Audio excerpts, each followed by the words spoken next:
Hello my bookies, की हालचाल, कैसे हैं आप सभी लोग। Welcome to next offers commerce, जहां पे हम देश का भविष्य बनाते हैं। तो आज हम अपनी वन शॉट सीरीज में शुरू करने वाले हैं हमारा मोस्ट अवेटेड चैप्टर, जिसका नाम है ऑर्गेनाइजिंग।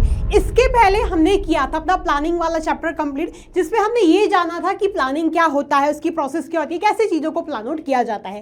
अब जब हमने प्लानिंग पढ़ लिया होगा, है ना, अब जब हमने प्लानिंग पढ़ लिया होगा तो उसके बाद हम जानेंगे कि ऑर्गेनाइजिंग क्या होता है। ठीक है, तो ऑर्गेनाइजिंग बेसिकली सेकंड फंक्शन होता है मैनेजमेंट का। एंड बच्चों ध्यान रखना, ये जो चैप्टर होता है बहुत इंपॉर्टेंट चैप्टर होता है। ये चैप्टर अकेला वेटेज रखता है 10 से 12 नंबर का, 10 से 12 नंबर का वेटेज रखता है। इसलिए इस चैप्टर को आपको बहुत ध्यान से पढ़ना है। ठीक है, थोड़ा सा ये चैप्टर लेंदी है, लेकिन लेंदी होने के साथ साथ ये चैप्टर इंटरेस्टिंग भी है, तो आई होप आपको बहुत मजा आने वाला है। सो बिना किसी देर के लेट्स स्टार्ट।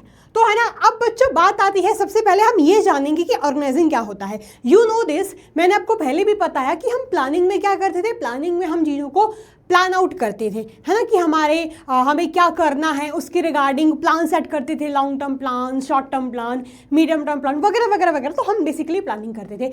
अब जब प्लानिंग एक बार कर ली जाए तो ऐसा तो है नहीं कि बस सोच लिया ये करना है, लेकिन अब उसको हकीकत में पाने के लिए कुछ इंप्लीमेंट तो करना पड़ेगा, कुछ चीज़ों को अरेंज तो करना पड़ेगा, कुछ चीज़ों को ऑर्गेनाइज तो करना पड़ेगा। तो बस हम वही चीज़ों को इस ऑर्गेनाइजिंग चैप्टर में पढ़ने वाले हैं कि जो हमने सोचा था प्लानिंग में, है ना, जो हमने प्लानिंग में सोचा था उसको हकीकत में, उसको रियलिटी में कैसे तब्दील करना है। तो तब्दील कैसे करना है, ये इसकी शुरुआत ऑर्गेनाइजिंग से हो जाती है। तो ऑर्गेनाइजिंग में बेसिकली रिसोर्सेज वगैरह को अरेंज किया जाता है ताकि काम अपने ढंग से, अपने स्ट्रक्चर्ड वे में हो पाए। तो हम क्या बोल सकते हैं कि ऑर्गेनाइजिंग एक ऐसी प्रोसेस होती है जिसमें, चलो मैं लिख के बता देती हूँ खैर आपको। ऑर्गेनाइजिंग एक ऐसी प्रोसेस होती है ना, organizing is a process, organizing is a process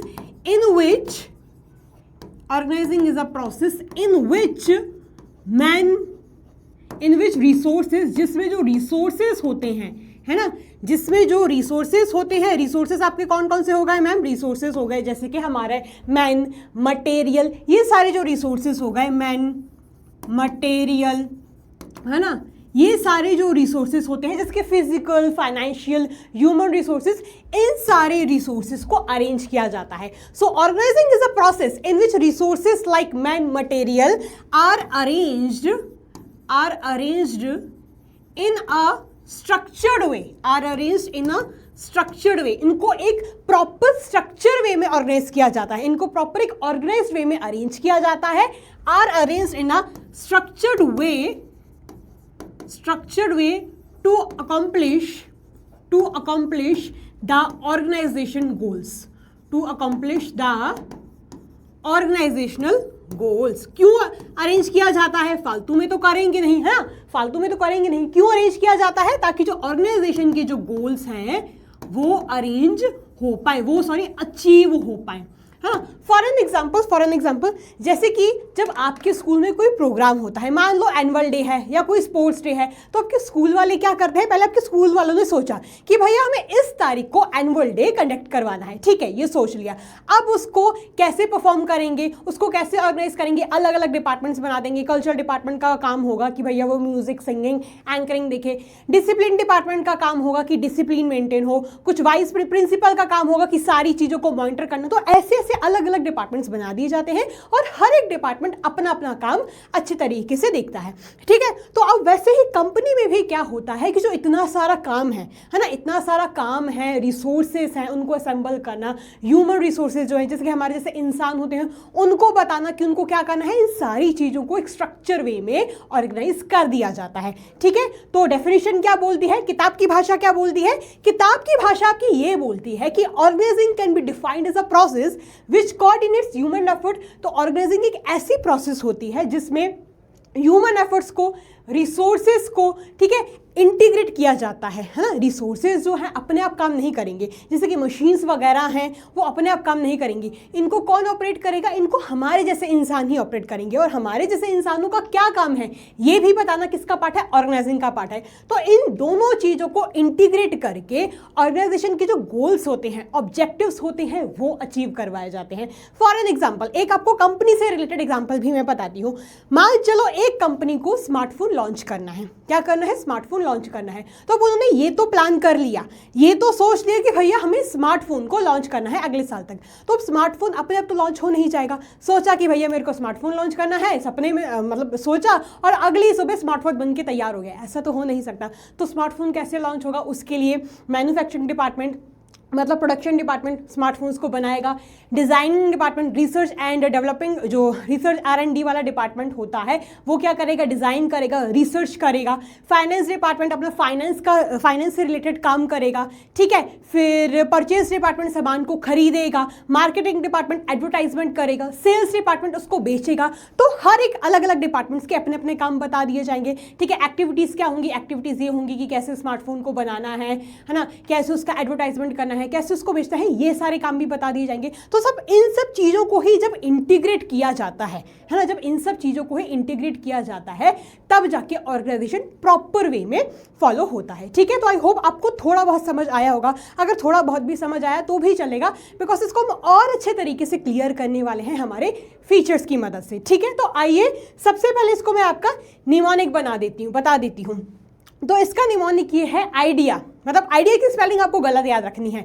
वो आइडिया वाली जो स्पेलिंग आती है ना, आइडिया सर अभिषेक बच्चन का ऐड आता था है ना, तो वो वाला आइडिया है ना, तो उसका जो ए और ई है उसको आपको ऐसे कर देना है। अक्षय कुमार का मीम है ना, ऐसे कर देना है। ई और ए को आपको बस क्या कर देना है? इंटरचेंज कर देना है। ए पहले आ जाएगा एंड ई बाद में आ जाएगा। So I stands for identification and division of work, D stands for departmentalisation, E stands for assignment of duty and E stands for establishing reporting relationship। तो ये आपका निमोनिक है। आई होप आपको इस निमोनिक से अच्छे तरीके से याद हो जाएगा। एंड बच्चों ध्यान रखना है, क्योंकि ये प्रोसेस है, क्योंकि ये स्टेप्स है, तो इन चीज़ों में आपको सीक्वेंस वाइज ही याद करना है। आप जंबल नहीं कर सकते हो, बिकॉज ये स्टेप्स है। एंड अक्सर जनरली CBSE वाले पक्का मुझसे लिख के ले लो, अभी इस बात को रिकॉर्ड कर लो, अपने दिमाग में बांध लो कि CBSE वाले स्टेप्स से प्रोसेस से जरूर क्वेश्चन पूछते हैं। लिख के ले लो, वो क्वेश्चन पूछते हैं, तो आपको इसी तरीके से याद करना है, ठीक है। तो आइए जानते हैं कि इसके स्टेप्स क्या होते हैं, यानी ऑर्गेनाइजिंग की प्रोसेस की जो शुरुआत होती है वो कहाँ से होती है। हम सबसे पहले ये पढ़ते हैं। तो सबसे पहले शुरुआत होती है identification and division of work से। यानी अब देखो, हमने प्लानिंग में ये प्लान तो कर लिया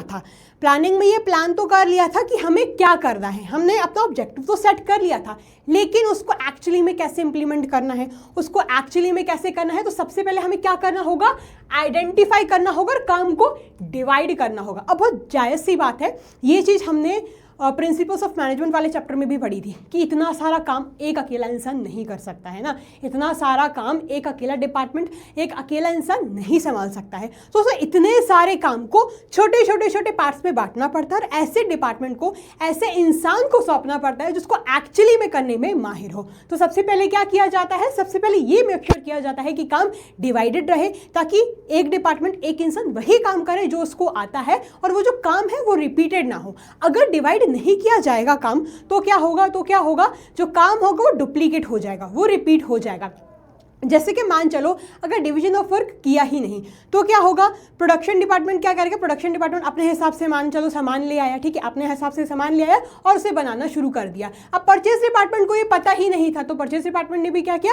वो भी सामान ले आया। अब प्रोडक्शन डिपार्टमेंट भी सामान ले आया, परचेज डिपार्टमेंट भी सामान ले आया, तो यहाँ पर रिसोर्सेज वेस्ट हो गए, यहाँ पर पैसा वेस्ट हो गया, यहाँ पर टाइम वेस्ट हो गया। अब क्योंकि नहीं पता था उन दोनों को कि हमें क्या करना है, तो उन्होंने अपने अपने हिसाब से काम शुरू करने लगे और वो काम रिपीट हो गया, डुप्लीकेट हो गया। तो क्या फायदा होता है डिवीजन ऑफ वर्क का? डिवीजन ऑफ वर्क का सबसे बड़ा ये फायदा होता है कि जो काम है वो रिपीट ना हो, वो डुप्लीकेट ना हो, ठीक है। जैसे कि हम किसी रेस्टोरेंट, किसी बैंक वगैरह में जाते हैं, तो हम देख सकते हैं कि जो इतना सारा काम होता है डिवाइड हो जाता है, ठीक है।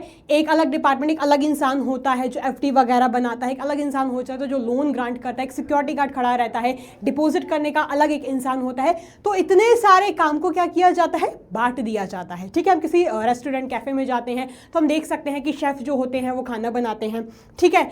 फिर जो मैनेजर होते हैं पूरे कैफ़े को मैनेज करते हैं, वेटर जो होते हैं सर्व करते हैं, क्लीनर होता है जो टेबल्स वगैरह को साफ़ करता है, बाद में बाहर बिल्कुल एक रिसेप्शनिस्ट खड़ी रहती है जो पूछती है, आपको मेन्यू बताती है ना, आपको ग्रीट करने के लिए खड़ी रहती है। तो इतने सारे काम को डिवाइड कर दिया जाता है छोटे छोटे पार्ट्स में, ठीक है। तो सबसे पहला स्टेप हमारा क्या है, I, that stands for identification and division of work.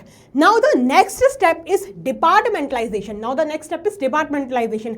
After dividing the work in smaller jobs, related and similar natures are grouped together and are put under one department।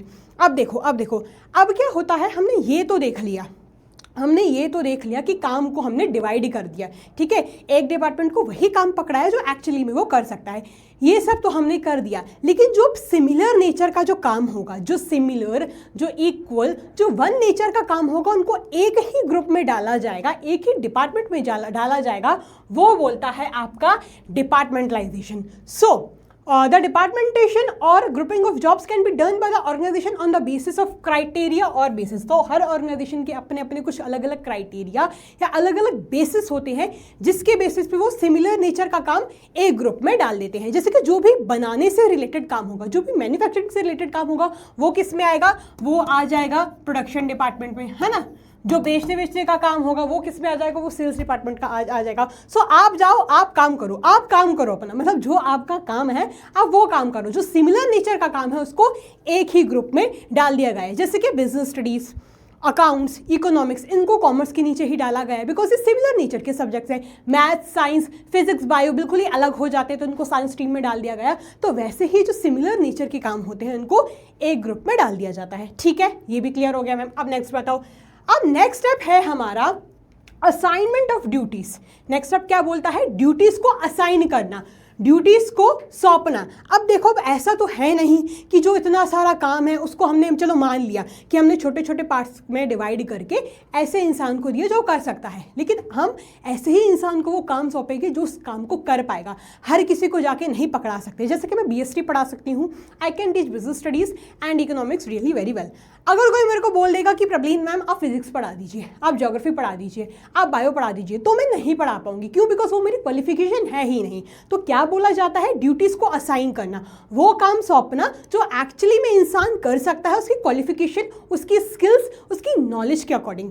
Is it clear? So, employees are assigned duties by giving them a document called job description। Employees को क्या दिया जाता है, document दिया जाता है जिसका नाम होता है जॉब डिस्क्रिप्शन, जिसमें ये लिखा रहता है कि उनको एक्चुअली में क्या काम करना है, ठीक है। फिर this document clearly defines the content and responsibilities related to the job. अब ये जो डॉक्यूमेंट होता है ये क्लियरली बताता है कि उस जॉब में एक इंसान को क्या काम करना है, क्या नहीं करना है, ये सब उसके जॉब डिस्क्रिप्शन में बेसिकली बताया जाता है, ठीक है मैम। अब ये भी हो गया। अब जो हमारा लास्ट स्टेप होता है वो होता है एस्टैब्लिशिंग रिपोर्टिंग रिलेशनशिप, यानी डिफाइनिंग, आप ऐसा भी लिख सकते हो, डिफाइनिंग रिलेशनशिप्स, ठीक है। डिफाइनिंग की स्पेलिंग सही है ना, DFINING, हाँ सही है यार, ठीक है। गलत हुई तो यार सही स्पेलिंग कमेंट बॉक्स में बता देना, ठीक है। तो क्या करता है, रिलेशनशिप्स को डिफाइन करता है। अब वो वाला रिलेशनशिप नहीं जो आप समझ रहे हो, रिलेशनशिप मतलब कोई और रिलेशनशिप।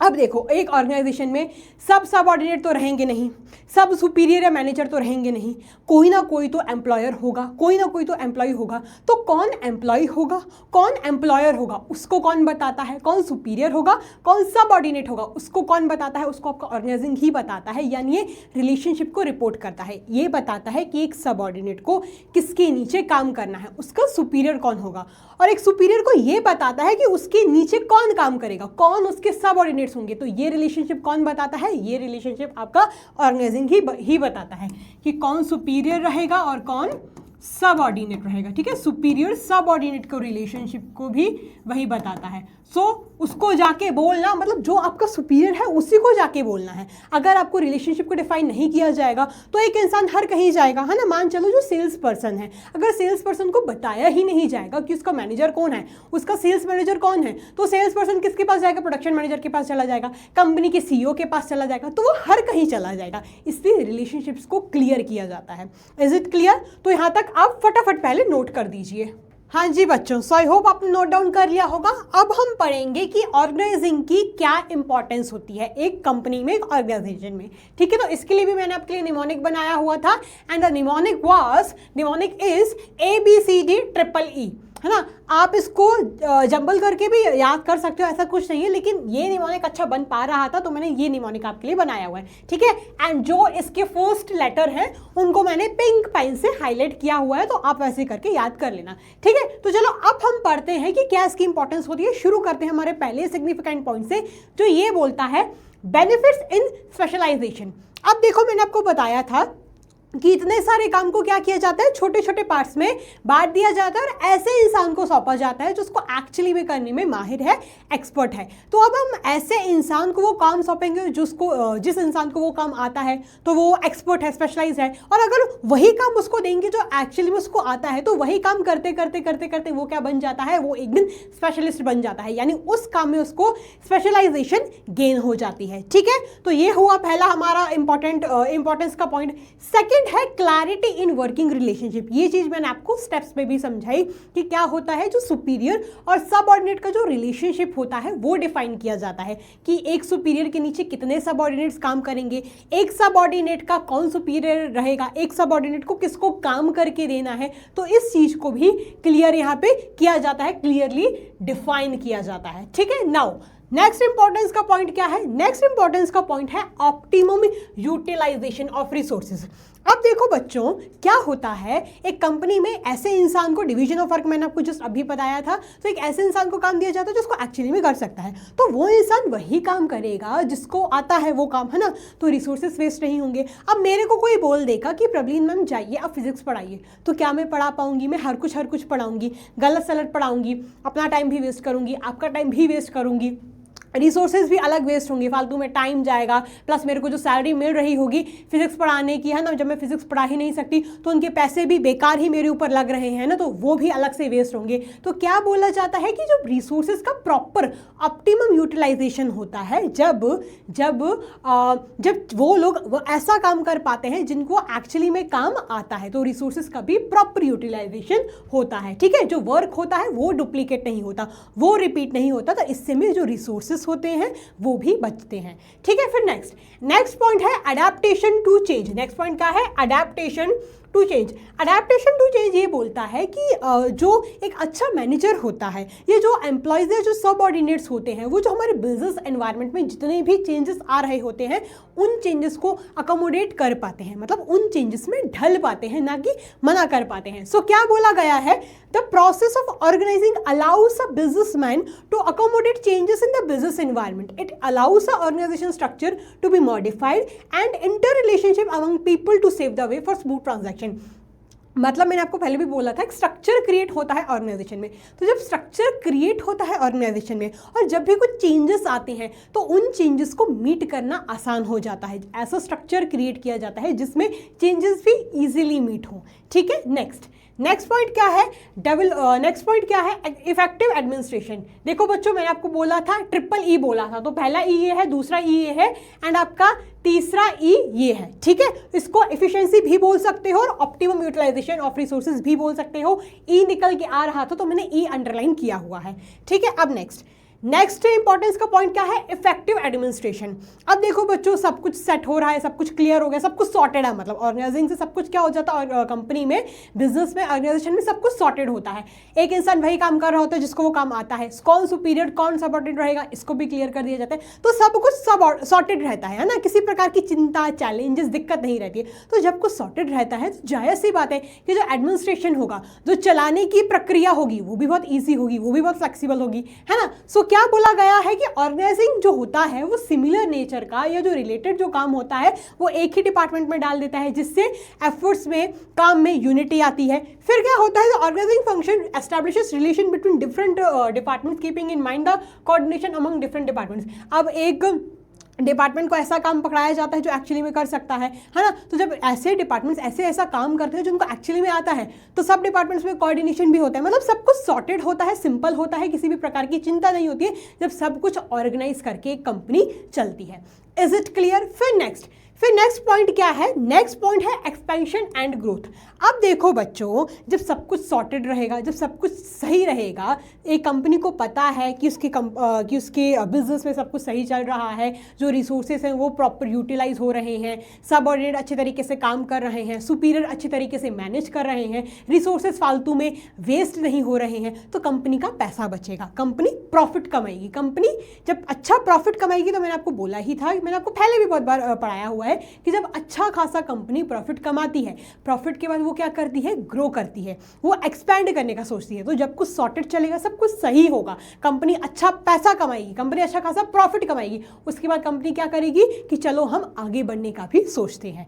ठीक है, so with optimum utilisation of resources and proper division of work and departmentation, जो भी मैंने आपको भी पढ़ाया, जैसे कि proper utilisation of resources, division of work और डिपार्टमेंटेशन की वजह से जो कंपनीज होती हैं सारे चैलेंजेस को इजीली मीट कर देती हैं, बिकॉज वो ऑलरेडी पहले से प्रिपेयर्ड होती हैं।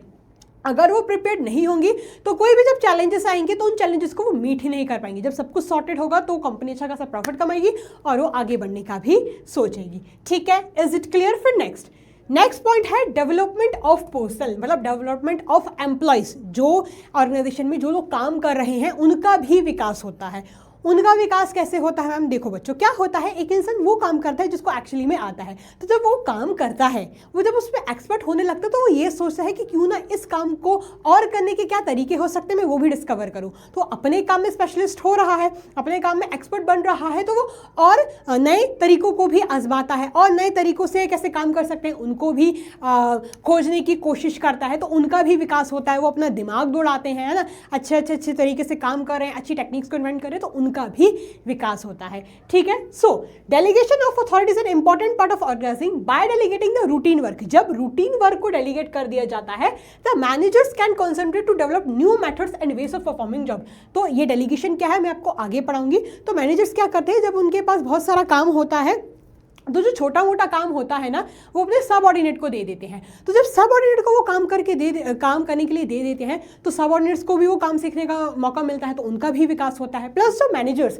जो सुपीरियर्स होते हैं ना, जो सुपीरियर्स होते हैं, वो क्या करते हैं, जो उनका मेन इंपॉर्टेंट एरिया है, सिग्निफिकेंट एरिया है, उस पर फोकस कर पाते हैं ना, तो ऐसे में उनका भी ज़्यादा विकास होता है। So delegation not only reduces the workload of managers, but it also helps them and realize their full potential for more creative work. तो डेलीगेशन मैनेजर्स का सिर्फ काम ही नहीं हल्का करती, बल्कि जो फोकस, जो इंपॉर्टेंट एरियाज है, उन पे भी फोकस करने पे मजबूर करती है। ठीक है, डेलीगेशन क्या होता है आपको और अच्छे से मैं आगे ही बताऊंगी, बिकॉज और आगे हम इसको डिटेल वे में पढ़ने वाले हैं। तब तक फटाफट इसको नोट कर लीजिए। ठीक है, हाँ जी बच्चों, सो आई होप आपने नोट डाउन कर लिया होगा। अब हम बढ़ते हैं हमारे नेक्स्ट टॉपिक की ओर, जिसका नाम है ऑर्गेनाइजेशनल स्ट्रक्चर। तो ऑर्गेनाइजेशन स्ट्रक्चर बेसिकली मतलब क्या? तो ऑर्गेनाइजेशन का स्ट्रक्चर मतलब होता है, ऑर्गेनाइजेशन का एक ऐसा स्ट्रक्चर जिसमें मैनेजरियल एंड ऑपरेशनल टास्क को परफॉर्म करवाया जाता है। यानी एक ऐसा स्ट्रक्चर होता है जिसमें सब कुछ डिफाइन करके रखा जाता है कि मैनेजरियल टास्क क्या रहेंगे, ऑपरेशनल टास्क क्या रहेंगे। ठीक है, सो क्या बोला गया है, operational structure can be defined as a framework. ये एक ऐसा ढांचा होता है, ऐसा एक फ्रेमवर्क होता है जिसमें with in which managerial and operational task का परफॉर्म, जिसके अंदर मैनेजरियल यानी मैनेजमेंट वाला काम, ऑपरेशनल मतलब जो टेक्निकल काम है, जो ऑपरेटिंग वाला काम है, वो परफॉर्म किए जाते हैं। एक ऐसा स्ट्रक्चर होता है, कैसा ढांचा होता है। ठीक है, सो स्पैन ऑफ मैनेजमेंट जो होता है वो आकार देता है, वो शेप देता है किसको, ऑर्गेनाइजेशन के स्ट्रक्चर को। अब मैम स्पैन ऑफ मैनेजमेंट का मतलब क्या होता है? देखो बच्चों, स्पैन ऑफ मैनेजमेंट का मतलब होता है कि एक सुपीरियर, बोले तो एक मैनेजर के अंदर कितने लोग काम कर रहे हैं, या एक मैनेजर कितने अच्छे से लोगों को अपने अंदर ऑपरेट करवा सकता है, ये होता है उसका स्पैन ऑफ मैनेजमेंट। मान चलो एक मैनेजर के नीचे 10 एम्प्लॉयज काम करते हैं, तो उसका स्पैन ऑफ मैनेजमेंट होगा 10 लोग। कितना होगा? उसका स्पैन ऑफ मैनेजमेंट होगा 10 पर्सन्स। ठीक है, तो स्पैन ऑफ मैनेजमेंट मतलब क्या होता है कि कितने एम्प्लॉयज या कितने सबऑर्डिनेट्स को एक मैनेजर बहुत अच्छे तरीके से हैंडल कर सकता है। तो यानी जो स्पैन ऑफ मैनेजमेंट होता है, किसको आकार देता है, किसको नया रूप देता है, ऑर्गेनाइजेशन के स्ट्रक्चर को। यानी ये देखा जाता है कि एक मैनेजर कितने लोगों को मैनेज कर रहा है। ठीक है, फिर वैसे ही करके ऑर्गेनाइजेशन का ऐसा स्ट्रक्चर एक अच्छा सा सुंदर उसको आकार मिलता है। ठीक है, इसको और अच्छे तरीके से पढ़ेंगे कि ऑर्गेनाइजेशन स्ट्रक्चर क्या होता है, इसकी इंपॉर्टेंस क्या होती है। ठीक है, तो अब हम जानते हैं कि ऑर्गेनाइजेशन ऑर्गेनाइजेशन स्ट्रक्चर की इंपॉर्टेंस क्या होती है। तो सबसे पहले इंपॉर्टेंस ये होती है, organizational structure organizes all the operations of business properly and ensures better flow of communication. जब सब कुछ अच्छे तरीके से ऑर्गेनाइज होगा, स्ट्रक्चर होगा, एक सबऑर्डिनेट को पता होगा कि मुझे किससे काम लेना है जाके, है ना, तो एक स्ट्रक्चर क्रिएट होगा कि बोर्ड ऑफ डायरेक्टर्स ये हैं, टॉप लेवल ये है। बेसिकली मैंने आपको फर्स्ट चैप्टर में भी पढ़ाया था, टॉप लेवल के नीचे होता है मिडिल लेवल, ठीक है। मिडिल लेवल के अलग अलग डिपार्टमेंट्स होते हैं, जिसके प्रोडक्शन, परचेज, फाइनेंस, फिर प्रोडक्शन मैनेजर के अंदर भी काफ़ी सारे और लोग होते हैं और छोटे छोटे सेक्शंस होते हैं। सेल्स डिपार्टमेंट के अंदर भी काफ़ी सारे छोटे छोटे सेक्शंस होते हैं। तो बस यही होता है एक स्ट्रक्चर, यही क्या होता है, एक स्ट्रक्चर होता है। तो उससे ये अच्छे तरीके से पता चल जाता है, जो कम्युनिकेशन होता है वो बेटर फ्लो होता है, जिसकी टॉप लेवल कुछ मिडिल लेवल को बताएगी, फिर मिडिल लेवल अपने एम्प्लॉयज़ को बताएंगे, है ना। तो इस प्रकार से कम्युनिकेशन भी बहुत अच्छे तरीके से फ्लो होता है और जो काम होता है वो भी स्मूथली होता है, बिना किसी कंफ्यूजन के होता है, ठीक है। दूसरी इंपॉर्टेंस ये होती है, a clear structure makes it easy to check the responsibility of each part of business. जब एक प्रॉपर ऑर्गेनाइज स्ट्रक्चर होगा तो ये हम पता करके बहुत आसानी से पता कर पाएंगे कि किस इंसान ने कितना काम किया है, एक इंसान की कितनी जिम्मेदारी है। ये प्रॉपर ऑर्गेनाइज होगा। जैसे कि साइंस, कॉमर्स, ह्यूमैनिटीज से अलग अलग 3 स्ट्रीम्स बांट दी गई हैं।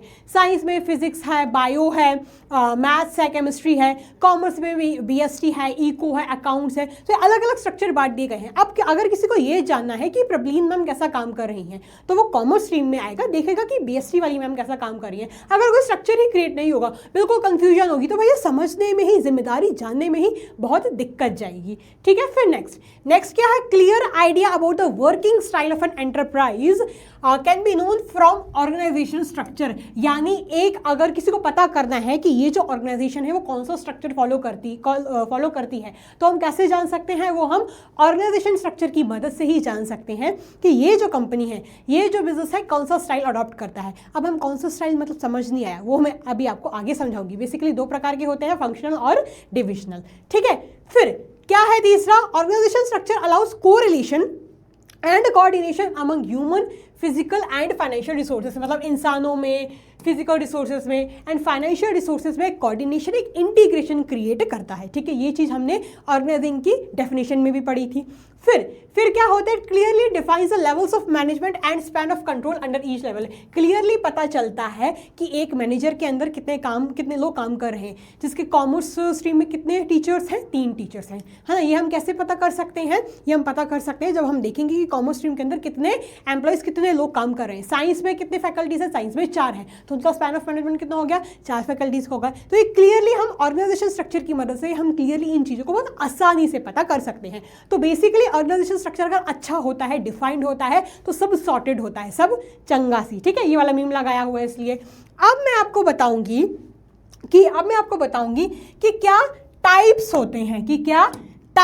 होते हैं, ऑर्गेनाइजेशन स्ट्रक्चर के। शत दीदी ने थोड़ी गलती कर दी थी, उसके लिए माफ़ करना यार, है ना, उसके लिए माफ़ करना। तो अब हम पढ़ेंगे कि क्या टाइप्स होते हैं ऑर्गेनाइजेशन के स्ट्रक्चर के। तो अभी मैंने आपको थोड़ी देर पहले ही जस्ट बोला था कि ऑर्गेनाइजेशन स्ट्रक्चर के बेसिकली 2 प्रकार होते हैं, फंक्शनल और डिविजनल।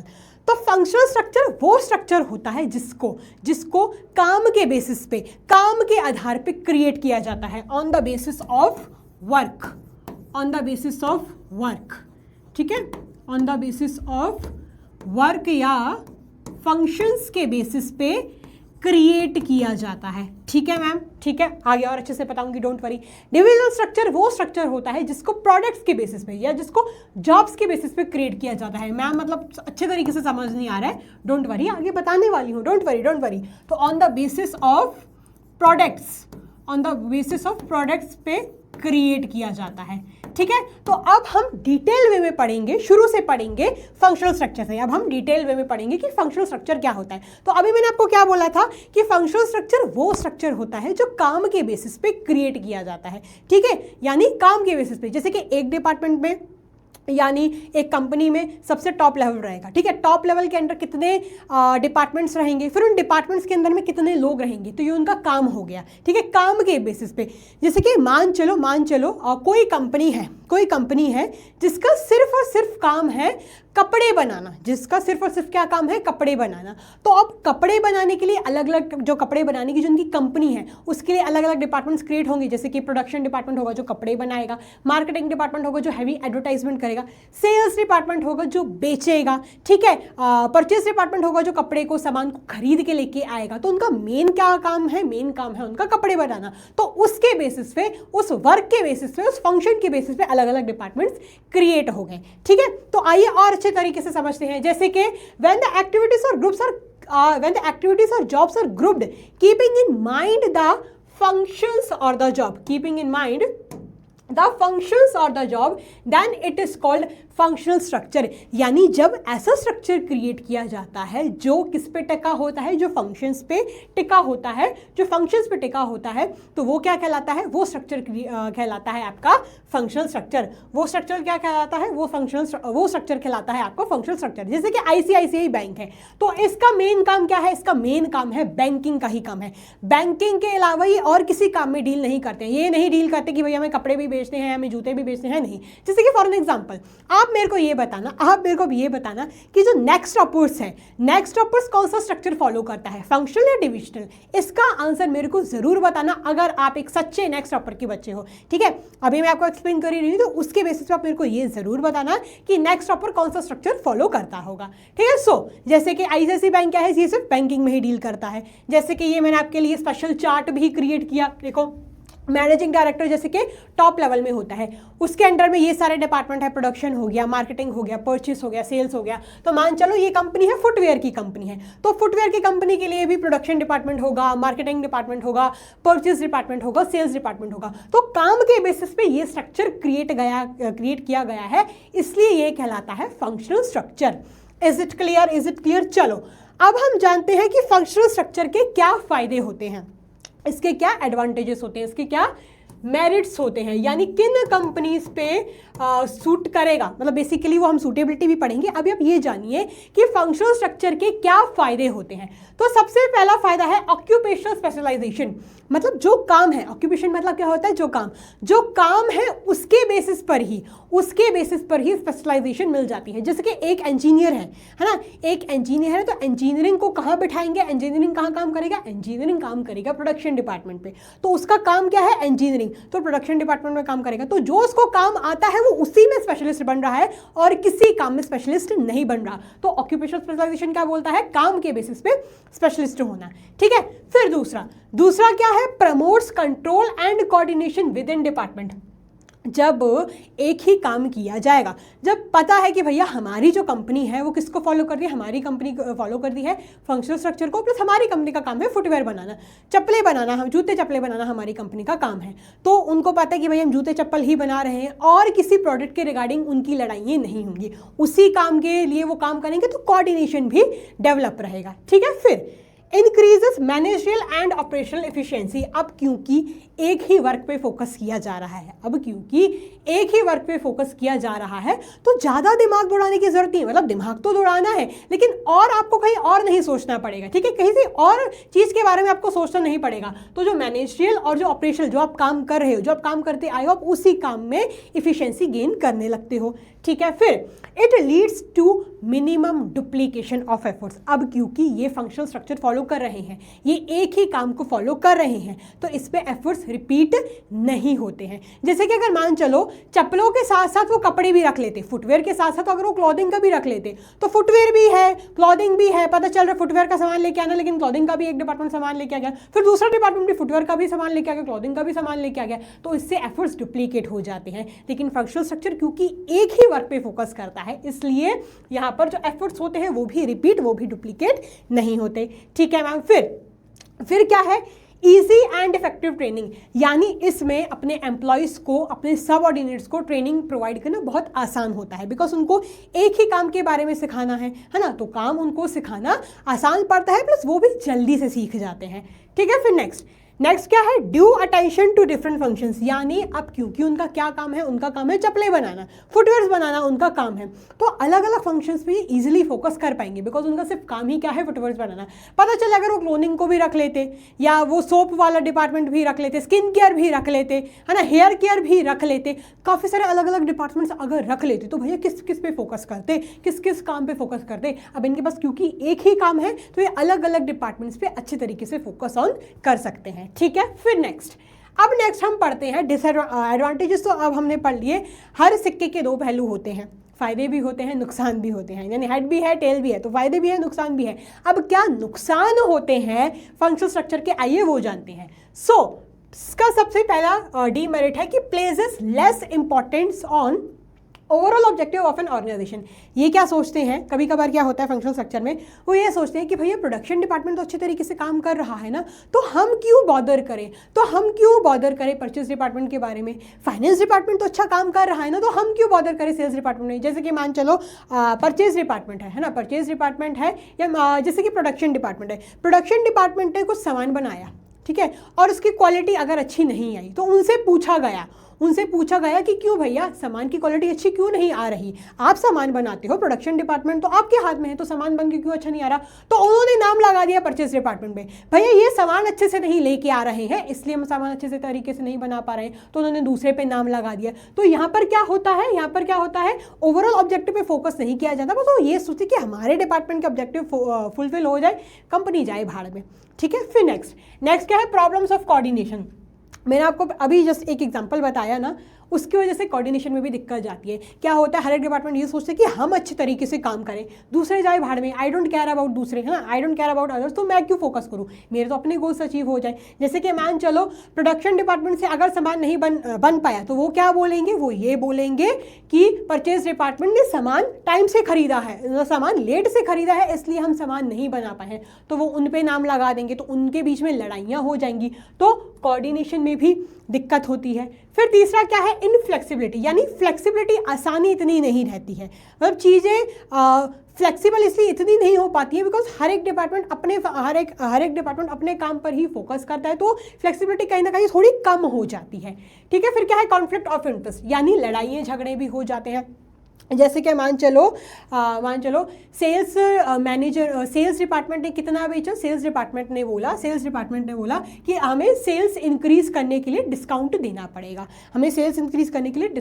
पड़ेगा, ठीक है। तो अब वो डिस्काउंट देने ही जा रहे थे, इतने में फाइनेंस डिपार्टमेंट वाले ने बोला कि नहीं, ज़्यादा डिस्काउंट नहीं देना है, बिकॉज अगर ज़्यादा डिस्काउंट दोगे तो हमारे कंपनी के जो प्रॉफिट है वो कम होंगे, हमारी जो कंपनी के जो रिजर्व्स हैं वो कम होंगे, तो हम ज़्यादा नहीं दे सकते हो डिस्काउंट, है ना। अब सेल्स डिपार्टमेंट ने इसलिए सोचा अगर हम ज़्यादा डिस्काउंट देंगे तो लोग ज़्यादा आएंगे, हमारी सेल्स इंक्रीज होंगी, लेकिन फाइनेंस मैनेजर ने अपनी टांग अड़ा दी बीच में, है ना, तो उसकी वजह से क्या हुआ, दोनों की लड़ाइयाँ हो गई।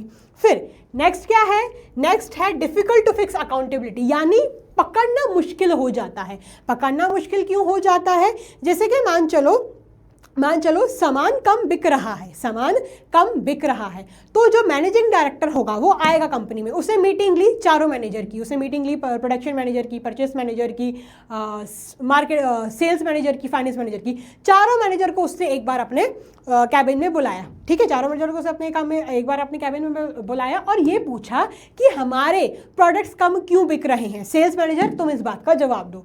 तो सेल्स मैनेजर ने बोला कि सर मैं तो ज़्यादा बेचना चाहता हूँ, लेकिन ये जो फाइनेंस मैनेजर है ना बोलता है कि तुम्हें ज़्यादा डिस्काउंट नहीं देना। अब सर मैं डिस्काउंट नहीं दूंगा तो कस्टमर्स कैसे आएंगे मेरे पास, इसलिए मैं ज़्यादा डिस्काउंट दे नहीं पाता और कस्टमर्स नहीं लेते हैं हमारा सामान। तो फाइनेंस मैनेजर ने क्या बोला, फाइनेंस मैनेजर ने ये बोला सर ऑलरेडी हमारे पास रिजर्व कम है, प्रॉफिट कम है, ये जो क्या नाम है परचेज जो डिपार्टमेंट है ना, जो परचेज मैनेजर ने सर ये सामान बहुत महंगा खरीद के लेके आता है और वो इतना महंगा सामान खरीद के लेके आता है तो भैया सारा पैसा उधर ही चला जाता है, तो उसने उस पर नाम लगा दिया। फिर क्या हुआ, फिर प्रोडक्शन डिपार्टमेंट ने ये बोला कि सर मैं तो वक्त पर ही बनाने की कोशिश करता हूँ, लेकिन ये जो परचेज डिपार्टमेंट है ना वो सामान बहुत देरी से खरीदते हैं, है ना। तो फिर मार्केटिंग डिपार्टमेंट भी बीच में आ गया, मार्केटिंग डिपार्टमेंट ने ये बोला कि सर ये जो प्रोडक्शन डिपार्टमेंट है ना वही सामान बेकार तरीके से बना रहा है। सेल्स डिपार्टमेंट ने फिर मार्केटिंग डिपार्टमेंट पे तो लड़ाई झगड़े होने लगी। अब भैया जो डायरेक्टर था उसने अपना माथा पकड़ लिया, उसने अपना सर पकड़ लिया कि हे भगवान इसमें गलती किसकी है,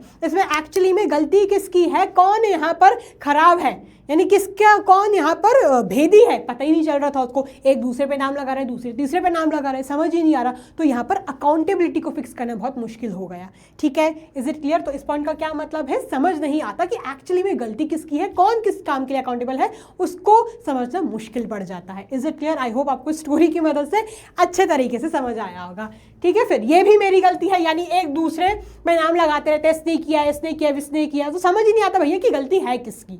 ठीक है, चलो नेक्स्ट। अब क्या है सूटेबिलिटी, यानी कौन सी कंपनीज पे, कौन सी बिजनेसेस पे, कौन से ऑर्गेनाइजेशन पे फंक्शनल स्ट्रक्चर सूटेबल होता है। तो सबसे पहला क्या है, डाइवर्सिफाइड एक्टिविटी।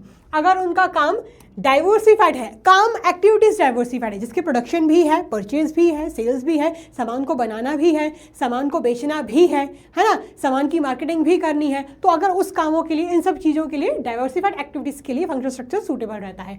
फिर क्या है, सिंगल और one type of product manufacturing. अगर एक कंपनी सिर्फ एक प्रोडक्ट पर ही फोकस करना चाहती है, जैसे कि एक कंपनी चाहती है कि बस मैं क्लोथिंग में ही डील करूं, मुझे फुटवेयर्स में नहीं जाना, मुझे हेयर केयर में नहीं जाना, मुझे स्किन केयर में नहीं जाना, मेरा अटेंशन, मेरा फोकस बस एक ही प्रोडक्ट में होना चाहिए, तो फंक्शनल स्ट्रक्चर सूटेबल है।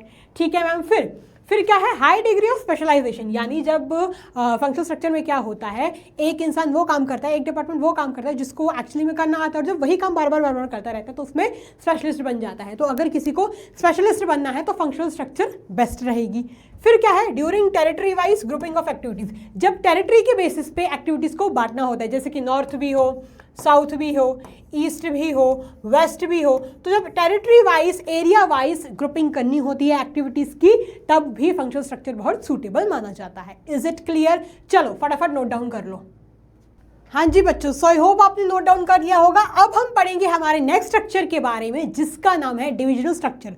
तो फंक्शनल स्ट्रक्चर में हमने क्या पढ़ा, फंक्शनल स्ट्रक्चर में काम के बेसिस पे स्ट्रक्चर क्रिएट किया जाता है, लेकिन डिविजनल स्ट्रक्चर में on the other hand, divisional structure में जब एक टाइप से ज़्यादा के प्रोडक्ट्स होते हैं, जब एक प्रोडक्ट से ज़्यादा के प्रोडक्ट्स होते हैं, तब उस वक्त जब कंपनी में जो स्ट्रक्चर सूटेबल माना जाता है वो स्ट्रक्चर सूटेबल होता है डिविजनल स्ट्रक्चर, यानी यहाँ पर on the basis of products structure create किया जाता है।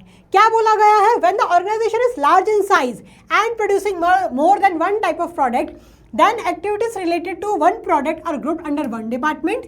For example, if an organization is producing soap, textiles, medicine, cosmetic, etc., then all the activities related to medicine will be grouped under medicine department and so on. जैसे कि क्या बोला गया है यहाँ पर, जब एक प्रोडक्ट से ज़्यादा प्रोडक्ट्स होते हैं तो हर प्रोडक्ट के अंदर अलग अलग डिपार्टमेंट्स क्रिएट किए जाते हैं। हमने फंक्शनल स्ट्रक्चर में क्या पढ़ा था कि एक ही प्रोडक्ट था, है ना, तो क्या हो गया था finance, marketing, sales, purchase, production, अलग अलग डिपार्टमेंट्स क्रिएट हो गए थे।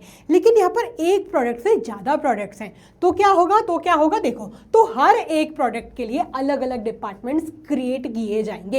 ये देखो, ये टॉप लेवल का है, ये अलग अलग डिपार्टमेंट्स हैं, जैसे कि मतलब अलग अलग प्रोडक्ट्स हो गए, जैसे कि क्लोथिंग हो गया, मेडिसिन हो गया, सोप हो गया, फुटवेयर हो गया। तो क्लोथिंग का भी प्रोडक्शन है, परचेस है, फाइनेंस है, सेल्स है, मेडिसिन का भी वही है, सोप का भी वही है, फुटवेयर का भी यही है। तो क्योंकि यहाँ पर एक प्रोडक्ट से ज़्यादा प्रोडक्ट्स हैं, तो इसलिए यहाँ पर डिविजनल स्ट्रक्चर सूट करेगा। एग्जाम्पल्स क्या हैं, जैसे कि रिलायंस हो गया, आईटीसी हो गया, आईटीसी के होटल्स भी होते हैं, कॉपीज़ वगैरह भी होती हैं, है ना। रिलायंस का भी हम देख सकते हैं कि ऑयल में भी डील करते हैं, नेटवर्क में भी डील करते हैं, तो ये भी काफ़ी बड़ा ग्रुप है, इसलिए यहाँ पर डिविजनल स्ट्रक्चर सूटेबल पड़ता है। ठीक है, फिर अब हम पढ़ेंगे कि क्या फ़ायदे होते हैं डिविजनल स्ट्रक्चर के।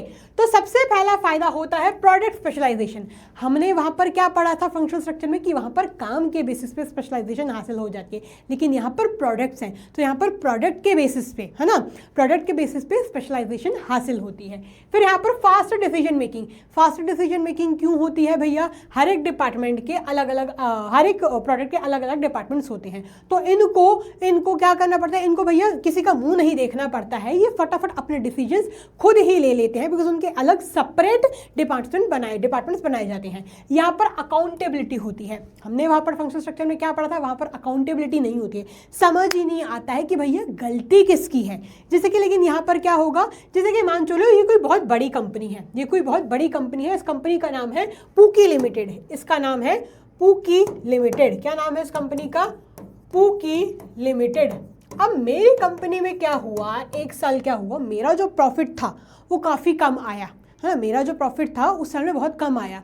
तो अब मेरे को ये देखना है कि मेरा कौन से एरिया में कम प्रॉफिट निकला है, तो मैं वहाँ की स्टेटमेंट्स मंगवा सकती हूँ, देख सकती हूँ कि कौन से प्रोडक्ट में सबसे कम प्रॉफिट हुआ है, किस प्रोडक्ट की वजह से मेरा ओवरऑल प्रॉफिट कम आया है। तो वहाँ पर पकड़ना आसान होता है। जैसे कि मान चलो मेडिसिन की वजह से अगर मेरा प्रॉफिट, ओवरऑल प्रॉफिट मेरा कम हुआ है, तो मैं सबकी स्टेटमेंट्स मंगवाऊंगी, देखूंगी सबकी फाइनेंशियल स्टेटमेंट्स वगैरह मंगवाई, और मैंने देख लिया कि हाँ भैया मेडिसिन में मेरा प्रॉफिट कम हुआ है, इसकी वजह से मेरा ओवरऑल प्रॉफिट भी गिरा है। तो यहाँ पर पकड़ना आसान है, लेकिन वही फंक्शनल स्ट्रक्चर में क्या होता था, वहां पर पकड़ना मुश्किल हो जाता था।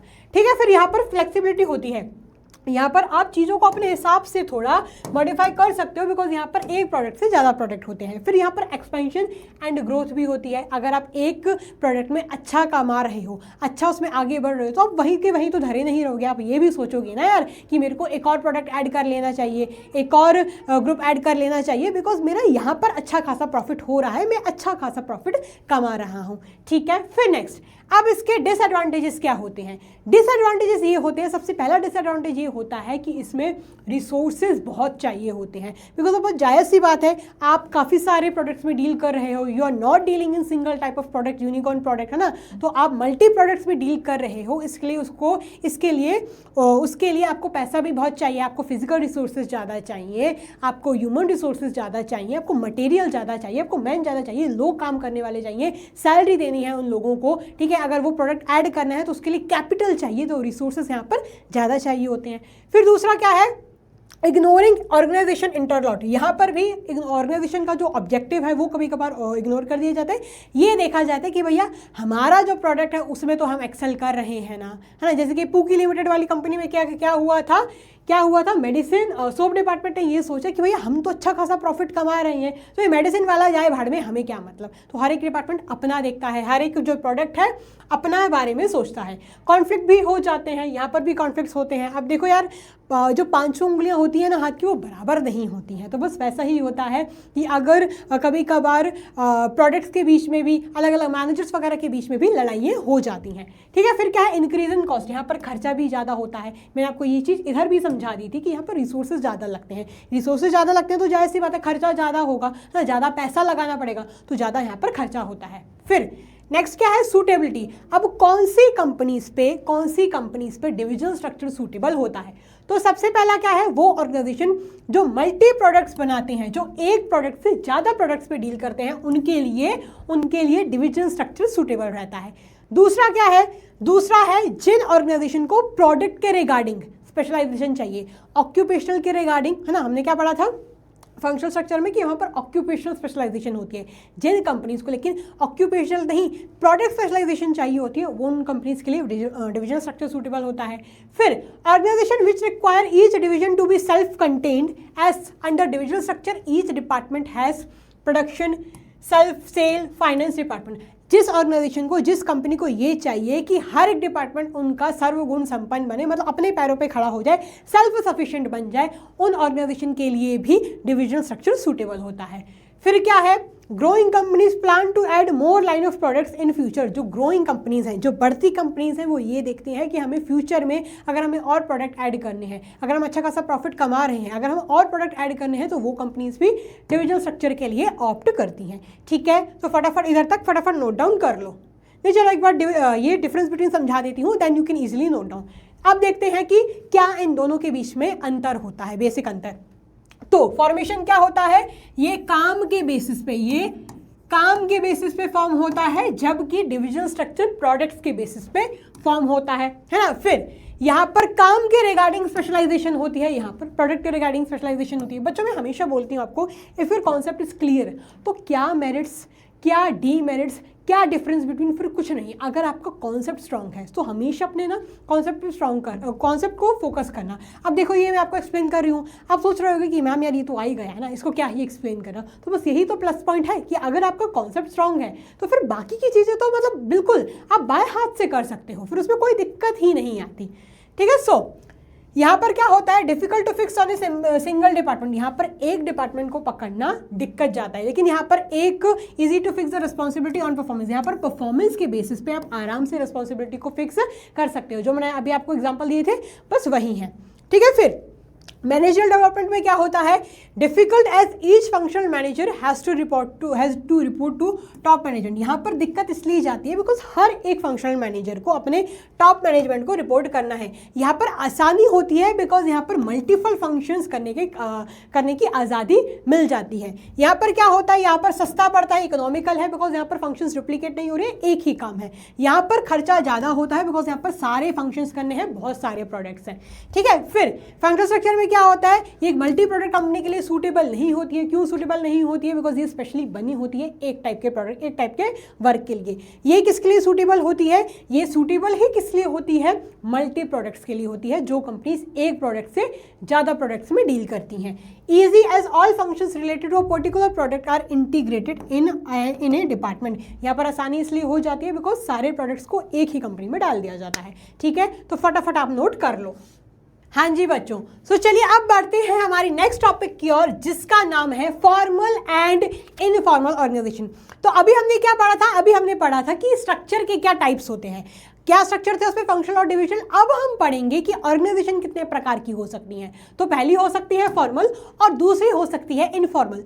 तो फॉर्मल ऑर्गेनाइजेशन से शुरू करते हैं, उसके नाम से ही कुछ समझ आ रहा है कि ये फॉर्मल है, मतलब कुछ ऑफिशियल होगी। तो देखो फॉर्मल ऑर्गेनाइजेशन में क्या होता है, when the managers are carrying on organizing process, then as a result of organizing process an organization structure is created to achieve systematic working and efficient utilization of resources। जब manager, जब organisation अपना काम कर रहे होते हैं तो काम करने के लिए स्ट्रक्चर तो क्रिएट करना पड़ेगा, है ना। ऑर्गेनाइजेशन का कुछ टाइप तो होगा, तो जब प्रॉपर ऑफिशियल चैनल्स की मदद से, जब प्रॉपर वर्किंग के लिए, जब इफेक्टिव वर्किंग के लिए जो स्ट्रक्चर, जो स्टाइल क्रिएट किया जाता है वो होता है फॉर्मल ऑर्गेनाइजेशन। मतलब ये ऑफिशियल होता है, इसको कंपनी द्वारा ही क्रिएट किया जाता है। ठीक है, so this type of structure is known as formal organization structure. तो ये क्या कहलाता है, ये प्रकार का स्ट्रक्चर कहलाता है फॉर्मल ऑर्गेनाइजेशन का स्ट्रक्चर। मतलब ये ऑफिशियल होता है, ये कंपनी द्वारा ही बनाया जाता है ताकि जो कंपनी के गोल्स है वो अचीव हो पाए। ठीक है, आइए जानते हैं इसके क्या फीचर्स होते हैं। तो जो फॉर्मल ऑर्गेनाइजेशन होते हैं, सबसे पहले जान के इंटेंशनली, क्या बोला है, इंटेंशनली, डेलिबरेटली मतलब इंटेंशनली, ठीक है, इंटेंशनली क्रिएट किए जाते हैं टॉप लेवल द्वारा, ताकि जो पूरा काम है कंपनी का, है ना, वो बहुत अच्छे तरीके से परफॉर्म हो। जैसे कि क्या स्ट्रक्चर क्रिएट कर सकते हैं, जिसके बोर्ड ऑफ डायरेक्टर्स हैं, वो टॉप लेवल में आएंगे, मिडिल लेवल में production manager, finance manager, sales manager, फिर उनके भी अलग अलग उनके नीचे लोग काम करेंगे। This is what, this is formal organization. ये प्रॉपर ऑर्गेनाइजेशन होता है जो ऑफिशियल होता है, जो कंपनी खुद बनाती है। ठीक है, सो ये क्या स्पेसिफाई करता है, ये रिलेशनशिप स्पेसिफाई करता है अलग अलग जॉब पोजीशन के बीच में कि कौन सुपीरियर रहेगा, कौन सबऑर्डिनेट रहेगा, कौन टॉप लेवल में रहेगा, कौन मिडिल लेवल में रहेगा, ये सारी चीज़ों को क्लियर आउट करता है। फिर क्या होता है, इट इज फॉर्म्ड। ये फॉर्म क्यों होता है भैया, मकसद ही इसका ये होता है कि जो ऑब्जेक्टिव्स हैं, जो गोल्स हैं ऑर्गेनाइजेशन के, वो अचीव हो पाएँ। क्यों बनाया है इसके, क्यों बनाया गया है इसको, ताकि हर एक इंसान अपने तरीके से काम करे, मतलब अपनी पोजीशन पे काम करे, अच्छे से काम करे, और जब वो अच्छे से काम करेगा then it is very obvious कि ऑर्गेनाइजेशन के गोल्स अचीव हो जाएंगे, है ना। अगर उनको खुला छोड़ दिया जाएगा तो अपनी मनमानी करेंगे, कुछ भी करेंगे, जब मन होगा तब काम करेंगे, जब मन नहीं होगा तब काम नहीं करेंगे, है ना। तो फिर फ्री की सैलरी लेंगे, फालतू में कंपनी का पैसा जाएगा, कंपनी के ऑब्जेक्टिव्स अचीव नहीं होंगे, तो कोई मतलब नहीं होगा। ठीक है, फिर क्या है, जो वेरियस डिपार्टमेंट्स के जो एफर्ट्स होते हैं, एक्टिविटीज़ होती हैं, वो कोऑर्डिनेटेड होती हैं। वो क्या होती हैं, वो मिलके, वो इंटीग्रेटेड होती हैं। फिर नेक्स्ट क्या है, it gives more importance to work to be perform rather than an interpersonal relationship among the employees. ये किस पे ज़्यादा फोकस करता है, ये फोकस करता है काम पे। ये फोकस किस पे करता है, काम पे फोकस करता है, ना कि रिश्तेदारियों को, भाईचारों को, प्यार को, लोगों को, रिश्ते को फोकस नहीं करता, ये फोकस करता है काम पे। हमें काम चाहिए, आप दोस्ती, यारी, रिश्तेदारी बाहर निभा लेना, बाहर बना लेना दोस्त यार, इधर तो हमें काम ही चाहिए। तो ये किस पे फोकस करता है, ये फोकस करता है काम पे, और काम की वजह से ही उनके ऑब्जेक्टिव्स अचीव होते हैं। ठीक है, फिर अब हम पढ़ेंगे कि क्या एडवांटेजेस होते हैं। एडवांटेजेस क्या होते हैं, तो सबसे पहले सिस्टमैटिक वर्किंग। ये बनाया ही इसलिए जाता है ताकि इफिशिएंट वर्किंग हो, हर एक इंसान अपनी पोजीशन पे अपने तरीके से काम करे, अपनी पोजीशन में अच्छे तरीके से काम करे, तो सिस्टमैटिक वे में काम करे। ठीक है, फिर क्या होता है, दूसरा मेन गोल होता है कि भैया ऑर्गेनाइजेशन के जो ऑब्जेक्टिव्स हैं वो अचीव होने चाहिए, है ना। सिस्टमैटिक वर्किंग होगी तभी जाके जो ऑर्गेनाइजेशन के जो गोल्स होंगे वो अचीव हो पाएंगे। फिर क्या है, no overlapping of work, work repeat नहीं होना चाहिए। वर्क रिपीट कैसे नहीं होगा, जब प्रॉपर चीज़ों को डिफाइन किया जाएगा, रिलेशनशिप्स को डिफाइन किया जाएगा, रिसोर्सेज वगैरह को असेंबल किया जाएगा, प्रॉपर स्ट्रक्चर क्रिएट होगा, तभी रिसोर्सेज की वेस्टेज नहीं होगी और ओवरलैपिंग नहीं होगा। कोऑर्डिनेशन भी हो, है ना। जब एक इंसान अच्छे तरीके से काम करेगा, ठीक है, तो दूसरे डिपार्टमेंट से भी अच्छे तरीके से मिल के आगे रहेगा, तभी जाके ऑर्गेनाइजेशन के गोल्स अचीव होंगे। जब सबऑर्डिनेट अच्छे तरीके से काम करेगा, अपनी सुपीरियर की सुनेगा, है ना, सुपीरियर की बातें मानेगा, नहीं कुछ डाउट होगा, कुछ नहीं बनेगा तो अपने सुपीरियर से पूछेगा, उनमें क्या आएगा, उनमें कोऑर्डिनेशन आएगा, डिपार्टमेंट्स के बीच में कोऑर्डिनेशन आएगा, है ना। तो उससे क्या होगा, ऑर्गेनाइजेशन का गोल से अचीव होगा। Creation of chain of command, chain of command का क्रिएशन कैसे होता है कि एक सबऑर्डिनेट को किससे ऑर्डर लेना है, ये चीज़ हमने कहाँ पढ़ी थी, यूनिटी ऑफ कमांड में पढ़ी हुई है ना, बस वही है। एक सबऑर्डिनेट को किससे ऑर्डर लेना है, ये एक चेन क्रिएट होगी, है ना, ये एक चेन क्रिएट होगी। मोर एम्फसाइज ऑन वर्क, यहाँ पर मेन फोकस किस पे होता है, यहाँ पर मेन फोकस ही काम पे होता है, रिश्तेदार प्यार भाईचारे पे नहीं होता, ठीक है। अब डिसएडवांटेजेस क्या है, delay in action, delay in action क्यों भैया, क्योंकि ये फॉर्मल प्रोसीजर है, क्योंकि ये ऑफिशियल प्रोसीजर है, तो जब तक हमारे सुपीरियर्स, जब तक हमारे मैनेजर्स कुछ चीज़ नहीं बनाएंगे, कुछ चीज़ फ्रेम आउट नहीं करेंगे, कुछ चीज़ कम्युनिकेट नहीं करेंगे, तब तक हम नहीं कर सकते हैं, है ना, बिकॉज ये ऑफिशियल है। अगर इनफॉर्मल होता तो जब हमारे मन में आएगा, अगर मेरे को कुछ लग रहा है कि मेरे को ये कर लेना चाहिए तो मैं अपने हिसाब से कर लूँगा, लेकिन ऑफिशियल में क्या होता है, फॉर्मल में क्या होता है, अगर मेरे को लग रहा है कि मेरे को ये कर लेना चाहिए तो उसकी कंसल्टेंसी, उसकी हामी, उसकी अप्रूवल अपने सुपीरियर, अपने मैनेजर से लेनी पड़ती है। और अगर मान चलो एब्सेंट है, वो नहीं आया हुआ है, वो फ़ोन नहीं उठा रहा, कहीं गया हुआ है, छुट्टी पे गया, उसे मना कर दिया कि मुझसे 2 दिन बात मत करना, तो भैया 2 दिन तो उस इंसान के फिर वेस्ट ही जाएंगे ना, है ना। तो क्या होता है, डिले हो जाता है कभी कभार काम में। Ignores social needs of employees, मतलब एम्प्लॉयज़ की सोशल नीड्स को ये इग्नोर करते हैं। प्यार भाईचारा इज्जत वगैरह बाद की बातें हैं, हमें हमारा काम चाहिए, ठीक है। एम्फोसाइज ऑन वर्क ओनली, ये सिर्फ और सिर्फ काम पे फोकस करते हैं, बाकी ह्यूमन सेंटीमेंट्स पे इतना फोकस नहीं करते हैं, ठीक है। चलो अब हम पढ़ेंगे कि इनफॉर्मल ऑर्गेनाइजेशन क्या होता है। फॉर्मल ऑर्गेनाइजेशन क्या था, जो ऑफिशियली कंपनी द्वारा क्रिएट किया गया था। ये जो है ये कंपनी द्वारा क्रिएट नहीं किया जाता। जैसे कि फॉर्मल ऑर्गेनाइजेशन का एग्जांपल है, अगर मान चलो जो कंपनी का जो ग्रुप है, अगर उसमें एचआर का, मैनेजर का, डायरेक्टर का मैसेज आता है तो वो फॉर्मल है, ठीक है। अगर कंपनी का कोई अलग से एप्लीकेशन है जिसमें अगर किसी भी एम्प्लॉय को कम्युनिकेट करना है तो उसी ऐप के जरिए कम्युनिकेट करेंगे, ठीक है। एंड चैट्स बाकी लोगों को भी विजिबल होगी, तो फॉर्मल ऑर्गेनाइजेशन का एग्जाम्पल होगा। लेकिन इनफॉर्मल ऑर्गेनाइजेशन में क्या है, मेरा मन कर रहा है कहीं घूमने का, ठीक है, तो मैंने अपनी ऑफिस मेट को बोला, अपनी ऑफिस की फ्रेंड को बोला, इंस्टा पे उसको व्हाट्सएप पे रात के 11 बजे मैसेज किया कि चलना कहीं कल घूमने चलते हैं, कल संडे है, ठीक है। तो ये इनफॉर्मल ऑर्गेनाइजेशन है, बिकॉज ये कंपनी ने क्रिएट नहीं किया, ये हमने खुद ही क्रिएट कर लिया, ठीक है। क्या बोला गया है इसमें, सो in the informal organization structure, individuals are assigned various job position while working. In the formal organization structure, individuals are assigned various job positions. While working at those job positions, the individuals interact with each other and develop some social and friendly groups in the organization. जब बहुत जायज़ सी बात है, जब organisation में लोग काम कर रहे होते हैं तो काम करने आएंगे, दीवारों से तो बातें करेंगे नहीं, गूंगे तो बने नहीं रहेंगे, बात तो इंसान करता ही करता है ना। अपने दुख दर्द किसके साथ शेयर करें कि आज मैंने क्या किया और कैसी हो, काम कितना हो गया, ये सब चीज़ें तो अपने ऑफिस मेट के साथ शेयर करता है। तो वहीं से क्या होता है, वहीं से इनफॉर्मल ऑर्गेनाइजेशन का जन्म होता है। तो इनफॉर्मल ऑर्गेनाइजेशन का जन्म कहाँ से, फॉर्मल ऑर्गेनाइजेशन से ही उसका जन्म होता है, ठीक है। So this network of social and friendly groups forms another structure in the organization. ये जो दोस्ती यारी का सोशल जो नेटवर्क क्रिएट हो जाता है, वही कहलाता है informal organization structure. Is it clear. फिर इसके क्या फीचर्स हैं, ये खुद ब खुद क्रिएट हो जाता है, ये कंपनी द्वारा क्रिएट नहीं होता। I have highlighted the important words, ठीक है।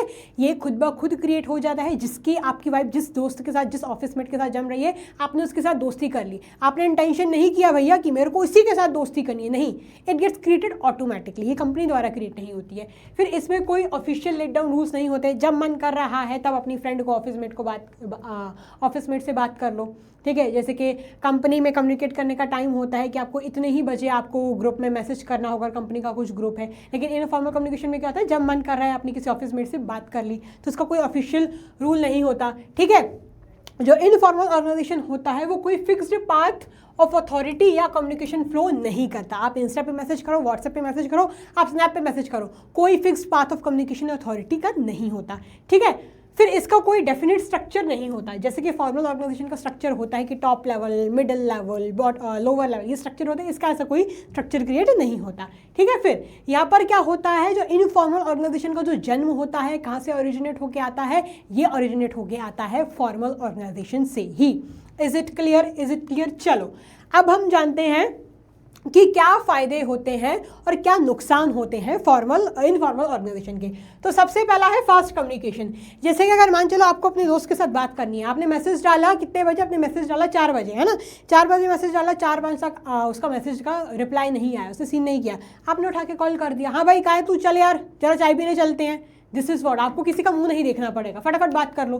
तो डिसीजन मेकिंग में टाइम नहीं लगता, फास्ट कम्युनिकेशन है। फुलफिल सोशल नीड्स इंसान की फुलफिल होती हैं। अगर मान चलो मैं कभी सैड हूँ ऑफिस में, अगर मुंह लटका के आई हूँ ऑफिस में, तो मेरे ऑफिस में मुझसे पूछेंगे कि प्रॉब्लम मैम क्या हो गया, आप आज परेशान लग रही हो, कुछ दिक्कत है, तो फिर मैं उनको शेयर करूँगी कि आज ऐसा हो गया। तो सोशल नीड्स इंसान की फुलफिल होती हैं। करेक्ट फीडबैक, है ना, फीडबैक आपको सही मिल जाता है। जैसे कि मान चलो मेरे को अगर किसी से पूछना है कि मैं काम कैसा कर रही हूँ, तो मैं अगर किसी ऑफिस के बंदे से पूछ लूँगी जो मेरे को ऑब्जर्व करता है, तो वो शायद सही बताएगा। लेकिन अगर फॉर्मल ऑर्गेनाइजेशन में अगर होता और सुपीरियर से मेरी इतनी नहीं बन रही होती, तो सुपीरियर जान के बुरा ही बताता, भले मैं अच्छा काम क्यों ना कर रही हूँ, है ना। तो वो फीडबैक एक बार गलत दे सकता है, लेकिन इनफॉर्मल ऑर्गेनाइजेशन में आपको फीडबैक गलत नहीं मिलते हैं। फिर क्या डिसएडवांटेजेस हैं, रूमर्स फैल जाते हैं, अफवाहें फैल जाती हैं, 1 की 2 लगा दी, 2 की 4 लगा दी, 4 की 10 लगा दी और बातें फैला दी, ठीक है। फिर नो सिस्टमैटिक वर्किंग, कोई सिस्टमैटिक वर्किंग नहीं होती है। जब मन चल रहा है, उठ के चाय पीने जा रहे हैं, उठ के खाना खाने जा रहे हैं, कोई इसकी सिस्टमैटिक वर्किंग नहीं होती।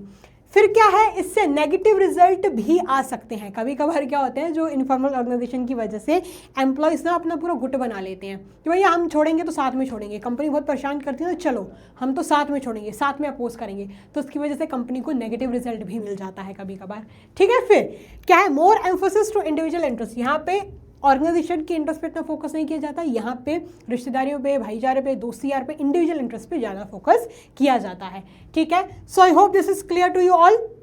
अब हम पढ़ते हैं कि इन दोनों के बीच का क्या अंतर होता है। तो सबसे पहले ये मैनेजमेंट द्वारा ही क्रिएट होता है फॉर्मल ऑर्गेनाइजेशन, ये खुद ब खुद क्रिएट हो जाता है, जिससे आपकी वाइब मैच हो रही है, सोशल फ्रेंडली रिलेशंस हो रहे हैं, उसके साथ आपकी वाइब मैच हो गई और इनफॉर्मल ऑर्गेनाइजेशन क्रिएट हो गया। ये कंपनी की रूल्स एंड पॉलिसी से अराइज होता है, ये सोशल इंटरैक्शन से अराइज होता है, ठीक है। ये इसकी पोजीशन मैनेजमेंट से मिलती है कि कौन सुपीरियर रहेगा, कौन सबऑर्डिनेट रहेगा, कौन टॉप लेवल में रहेगा, कौन मैनेजर रहेगा, ये मैनेजमेंट द्वारा बताया जाता है। ये पर्सनल क्वालिटी द्वारा बताया जाता है कि तू तेरी मेरी और तेरी मुझसे बहुत अच्छी बनती है, तो तू मेरा बेस्ट फ्रेंड हो गया, है ना। ये पर्सनल क्वालिटी के कारण अराइज होता है। It is directed and control by rules and code of conduct of organization. ये कैसे डायरेक्ट होता है, कैसे चलता है, जो ऑर्गेनाइजेशन के जो रूल्स हैं, जो कोड ऑफ कंडक्ट है, उसी से आगे बढ़ता है। ये इसका कोई बिहेवियरल पैटर्न नहीं होगा कि अगर तू मेरे को गुड मॉर्निंग बोल रहा है, तू आके मेरे को हेलो बोल रहा है, तभी मैं तेरे को आके हेलो बोलूँगी, नहीं, ऐसा नहीं होता भाईचारे प्यार दोस्ती यारी में, ठीक है। फिर यहाँ पर कम्युनिकेशन क्या करती है, स्केलर चेन को फॉलो करती है कि सबऑर्डिनेट का सुपीरियर कौन रहेगा, सुपीरियर के अंडर में कितने लोग रहेंगे, ये स्केलर चेन को बेसिकली फॉलो करते हैं। यहाँ पर फ्री फ्लो ऑफ कम्युनिकेशन होता है, जब मन चाहे जिससे बात करनी है कर लो, कोई दिक्कत परेशानी वाली बात नहीं है, ठीक है। ये रिजिड होता है, इसको चेंज नहीं कर सकते, ये फ्लेक्सिबल होता है, अपने हिसाब से इनफॉर्मल ऑर्गेनाइजेशन को हम कैरी कर सकते हैं, ठीक है। तो इधर तक आई होप आपको समझ आया, फटाफट नोट डाउन कर लो। चलिए बच्चों, अब हम आगे बढ़ते हैं। अब हम पढ़ेंगे डेलीगेशन ऑफ अथॉरिटी के बारे में। थोड़ी देर पहले ही एक डेलीगेशन वर्ड आया था, तो मैंने आपको थोड़ा बहुत उस वक्त समझाया था। अब उसी चीज़ को हम डिटेल वे में समझने वाले हैं इस टॉपिक को। तो डेलीगेशन ऑफ अथॉरिटी मतलब क्या, देखो बच्चों, मैनेजर कभी कभार काम करने के दौरान काम करते करते कुछ वक्त पे, कुछ समय पे ओवरबर्डन हो जाता है अपने काम से। तो जब वो ओवरबर्डन हो जाता है, तब वो क्या काम करेगा, इतना सारा उसके पास काम है, अकेला तो वो काम संभाल नहीं पाएगा। तो उस वक्त वो क्या करता है, जब वो ओवरबर्डन होता है, जो अपना रूटीन काम होता है, जो अपना छोटा मोटा काम होता है, वो अपने सबऑर्डिनेट्स को पकड़ा देता है कि आप इसे करके दे दीजिए, और जो इंपॉर्टेंट काम जो होता है, जो सिग्निफिकेंट, जो क्रिटिकल काम होता है, वो खुद ही रखता है, खुद ही करता है। तो क्या बोला गया है, डेलीगेशन एक ऐसी एक ऐसा तरीका होता है जिसमें जब मैनेजर ओवरबर्डन होता है तो वो कुछ काम अपने सबऑर्डिनेट को करने को दे देता है। लेकिन इसका मतलब ये नहीं है कि भैया मैनेजर की छुट्टी, सारा काम अब मेरे सबऑर्डिनेट ही जानेंगे, नहीं। मैनेजर इंपॉर्टेंट एरियाज पे फोकस करता है और अगर मैनेजर चाहे तो कुछ देर बाद, कुछ टाइम बाद वो काम वापस भी ले सकता है और किसी सबऑर्डिनेट को भी दे सकता है, ठीक है। तो क्या बोला गया है कि डेलीगेशन मतलब क्या होता है, downward transfer of authority from superior to subordinate. By delegation manager can focus on high priority area. मतलब डेलीगेशन मतलब क्या होता है, जब अथॉरिटी ट्रांसफर होती है किससे, सुपीरियर से सबऑर्डिनेट से, मतलब ये डाउनवर्ड ट्रांसफर है, सुपीरियर जब सबऑर्डिनेट को ट्रांसफर करता है, ठीक है। तो उससे मैनेजर क्या करता है, जो हाई प्रायोरिटी एरियाज होते हैं, जो क्रिटिकल एरियाज होते हैं, उन पे फोकस आसानी से फिर कर पाता है, ठीक है। तो लेकिन डेलीगेशन का मतलब ये नहीं है कि पूरे तरीके से काम को छोड़ दिया, त्याग दिया। एब्डिकेशन मतलब क्या होता है, त्याग दिया, है ना, त्याग दिया। डेलीगेशन का मतलब ये नहीं है कि भैया काम ही उन पे निछावर कर दिया, नहीं। जो डेलीगेशन के बाद भी मैनेजर्स अकाउंटेबल होते हैं उस काम के लिए। ऐसा मतलब नहीं है कि सबऑर्डिनेट से करवा लिए तो वही जानेंगे, नहीं। सबऑर्डिनेट से वो करवा रहे हैं, लेकिन वो भी इसके लिए रिस्पॉन्सिबल रहेंगे। जैसे कि आपने अपने छोटे भाई बहन को बोल दिया कि मेरी हिंदी की कॉपी, इंग्लिश की कॉपी कंप्लीट कर दे, हाँ। अब हिंदी की कॉपी, इंग्लिश की कॉपी उनसे आपने कंप्लीट करवा ली, इसका मतलब ये नहीं है कि उन्होंने जो लिखा आप वही याद कर लोगे, नहीं। एक बार आप फिर से रिव्यू करोगे, जब अपने टीचर को चेक करने को दोगे तो आप एक बार कॉपी वो गो थ्रू करोगे कि इसे सही लिखा है या नहीं। तो बस डेलीगेशन भी कुछ इसी प्रकार होता है, ठीक है। तो अब हम जानते हैं कि डेलीगेशन के क्या टाइप्स होते हैं। तो सबसे पहला होता है अथॉरिटी, दूसरा होता है रिस्पॉन्सिबिलिटी और तीसरा होता है अकाउंटेबिलिटी। जो अथॉरिटी मतलब हक आप बोल सकते हो, काइंड ऑफ, है ना। रिस्पॉन्सिबिलिटी मतलब जिम्मेदारी एंड अकाउंटेबिलिटी मतलब जवाबदारी। अब ये क्या होता है मैम, आइए इनको डिटेल में ही समझा देती हूँ। देखो, तो अथॉरिटी मतलब होता है एक सुपीरियर का, ठीक है, एक सुपीरियर का अधिकार होता है कि वो अपने सबऑर्डिनेट से वो काम करवा पाए, उसका ये हक होता है, ठीक है। So authority refers to right to take decisions independently due to your managerial position to tell people what to do and expect them what not to do। मतलब अथॉरिटी मतलब होता है मैनेजरियल पोजीशन की वजह से एक मैनेजर का अधिकार होता है कि डिसीजंस को इंडिपेंडेंटली ले और अपने सबऑर्डिनेट से क्या काम करवाना चाहे, और जब वो नहीं करे तो क्या करे, ठीक है, या उनसे क्या काम ना करवाना चाहे, ये उसका हक बनता है, ये उसकी अथॉरिटी है, ठीक है। सो अथॉरिटी हाईएस्ट रहती है टॉप लेवल पे, यानी अगर हम देखेंगे तो उस कंपनी की जो सीईओ होते हैं, सीएफओ होते हैं, मैनेजिंग डायरेक्टर होते हैं, प्रेसिडेंट होते हैं, वाइस प्रेसिडेंट होते हैं, उनके पास सबसे ज़्यादा अथॉरिटी होती है। और जैसे जैसे हम नीचे आने लगते हैं, production manager, finance manager, purchase manager, इन सब मैनेजर्स के पास क्या होगी, थोड़ी सी जो अथॉरिटी है वो कम होगी। और अगर हम फोरमैन की बात करेंगे, जो लोवेस्ट रैंकिंग मैनेजर होता है, उसके पास और कम अथॉरिटी होगी। तो जैसे ही हम नीचे नीचे आते जाते हैं, अथॉरिटी उतनी ही कम होती जाती है, ठीक है। चलो, अब हम जानते हैं कि अथॉरिटी के क्या फीचर्स होते हैं, इनको और अच्छे तरीके से समझते हैं कि अथॉरिटी क्या होता है फीचर्स की मदद से। तो सबसे पहले, in a formal organisation authority arises और originates from an individual position. एक कंपनी में अथॉरिटी किसकी वजह से आती है, कंपनी की क्या, एक इंडिविजुअल की क्या पोजीशन है उसकी वजह से आती है, ठीक है। और ये फ्लो कैसे करती है, टॉप टू बॉटम ये फ्लो करती है। फिर क्या बोला गया है, अथॉरिटी ये भी बताती है, अथॉरिटी ये भी रिपोर्ट करती है कि क्या कौन सुपीरियर रहेगा और कौन सबऑर्डिनेट रहेगा। जैसे कि मान चलो मेरे नीचे 10 लोग काम करते हैं, है ना, मेरे नीचे 10 लोग काम करते हैं, तो उनमें से एक लड़के आकाश को मैंने काम दे दिया, तो मैं सुपीरियर हूँ, ये क्लियरली बता रहा है। आकाश मेरा सबऑर्डिनेट है, ये क्लियरली डिफाइन कर रहा है, ठीक है। फिर अथॉरिटी किससे रिस्ट्रिक्ट होती है, लॉ से रिस्ट्रिक्ट होती है, एंड रूल्स एंड रेगुलेशंस होते हैं कंपनी के, उससे रिस्ट्रिक्ट होती है। अब आप अपना काम करवा सकते हो, ये तो आपकी अथॉरिटी में है, लेकिन आप अपने घर का काम नहीं करवा सकते, बिकॉज ये लॉ नहीं है, ये कंपनी का रूल नहीं है। आप उनसे अपने हाथ पैर नहीं दबवा सकते, ये रूल नहीं है। आप उनसे अपना कोई काम करवा सकते हो, जो आपका स्कोप है, जो आपका एरिया है, वहाँ का काम आप करवा सकते हो, लेकिन आप उनसे हाथ पैर अपने घर का काम नहीं करवा सकते हो, ठीक है। फिर अथॉरिटी कैसे अराइज होती है, अथॉरिटी अराइज होती है स्केलर चेन से, जो कि हम ऑलरेडी अपने सेकंड चैप्टर में पढ़ चुके हैं कि कौन सुपीरियर कौन सबऑर्डिनेट, ABC, वो एक चेन होती थी ऐसी, है ना, याद है नहीं, भूल गए, वो भी याद है नहीं, भूल गए, वाह यार क्या पता। चलो देखो, तो ऐसे करके वो फ्लो होती है। अथॉरिटी डाउनवर्ड फ्लो होती है, सुपीरियर टू सबऑर्डिनेट, यानी सुपीरियर से सबऑर्डिनेट फ्लो होती है, तो ये डाउनवर्ड हो गया, ठीक है। क्या होती है, ये डाउनवर्ड फ्लो होती है। अब देखो, अब देखो और क्या बोला गया है, एक इंपॉर्टेंट जो चीज़ होती है जब अथॉरिटी और रिस्पॉन्सिबिलिटी के बीच में जब इनको दोनों को कंसिडर किया जाता है तो ये चीज़ देखी जाती है कि भैया अथॉरिटी और रिस्पॉन्सिबिलिटी दोनों बराबर रहें, दोनों को जब तराजू में रखें तो दोनों का बराबर वजन निकले। वो कैसे मैम, वो कैसे, if authority is granted is more than responsibility, अगर अथॉरिटी जिम्मेदारी से ज़्यादा दी जाएगी तब भी क्या होगा, अथॉरिटी मिसयूज हो जाएगी। अगर if responsibility assigned is more than authority, अगर रिस्पॉन्सिबिलिटी ज़्यादा दे दी जाएगी अथॉरिटी से तब भी क्या होगा, जो पर्सन होगा वो इतना, इट मे बी एक person ineffective as he will not be able to complete his responsibility, तब भी इंसान इतना इफेक्टिवली काम नहीं कर पाएगा। रिस्पॉन्सिबिलिटी मतलब क्या होता है वही आगे आपको पढ़ाने वाली हूँ, ठीक है। तो अभी आप इतना समझ लो, अथॉरिटी और रिस्पॉन्सिबिलिटी दोनों के बीच में एक बैलेंस होना चाहिए। मैम रिस्पॉन्सिबिलिटी क्या होता है, देखो रिस्पॉन्सिबिलिटी मतलब होता है जिम्मेदारी, अब ऐसा समझ सकते हो कर्तव्य, ऑब्लिगेशन, है ना, कर्तव्य, जिम्मेदारी। तो रिस्पॉन्सिबिलिटी का मतलब ये होता है बेसिकली कि जो काम एक सबऑर्डिनेट को दिया गया है उस काम को अच्छे से करके बताना, उस काम को अच्छे से करके बताना, ये एक सबऑर्डिनेट की रिस्पॉन्सिबिलिटी बनती है। So responsibility is the obligation of a subordinate to properly perform the assign duty. Responsibility एक सबऑर्डिनेट की जिम्मेदारी होती है कि जो भी उसको असाइंड ड्यूटी, जो भी उसको काम दिया गया है उसको वो अच्छे तरीके से करके बताए। ये कैसे अराइज होती है, ये अराइज होती है आपका सुपीरियर सबऑर्डिनेट रिलेशनशिप से ही, है ना। जो सबऑर्डिनेट होता है उसकी जिम्मेदारी होती है कि वो सुपीरियर के काम को अच्छे तरीके से करके बताए, ठीक है। अब हम जानते हैं कि रिस्पॉन्सिबिलिटी के क्या फीचर्स होते हैं। मतलब सबसे पहले क्या है कि सबऑर्डिनेट की जिम्मेदारी है कि जो उसको काम मिला गया है अपने सुपीरियर से वो उसको अच्छे तरीके से करके बताए।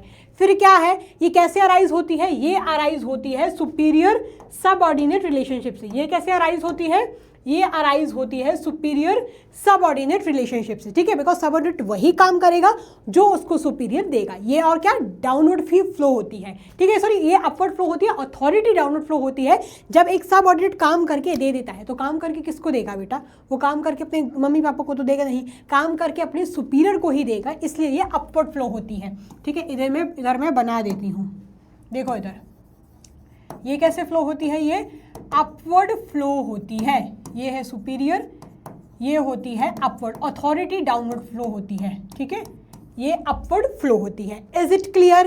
अब हम पढ़ेंगे अकाउंटेबिलिटी के बारे में।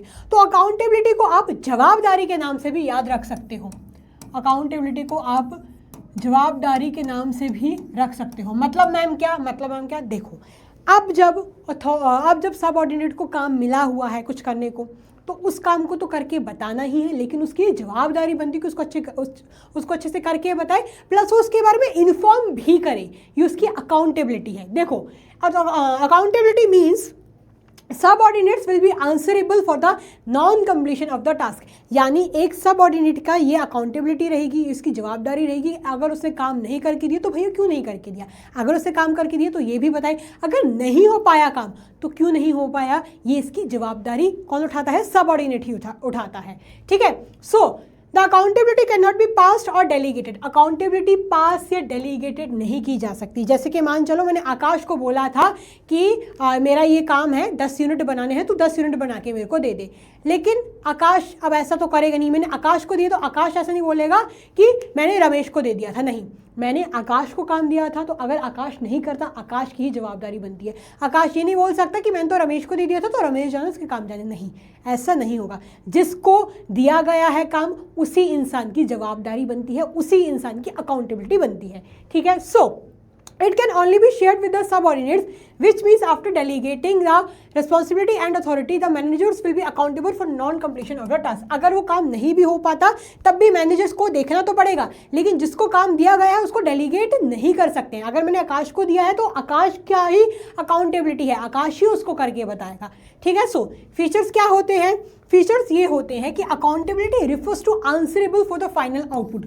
मतलब काम होके निकला है, काम नहीं होके निकला है, टास्क कंप्लीट है, टास्क नहीं कंप्लीट है, उसके बारे में जवाब देना, ठीक है। फिर इसको डेलीगेट नहीं कर सकते, पास नहीं कर सकते, जिसको दिया भैया वही करेगा। फिर और क्या है, it is enforced it enforced through regular feedback on the extent of work accomplished. इसको हम कैसे लागू कर सकते हैं, कैसे एनफोर्स कर सकते हैं? रेगुलर फीडबैक लेके इसको हम एनफोर्स कर सकते हैं। ठीक है, ये कैसे फ्लो होती है? ये भी अपवर्ड फ्लो होती है। दैट इज सबऑर्डिनेट किसके लिए अकाउंटेबल रहेगा? अपने सुपीरियर के लिए ही अकाउंटेबल रहेगा।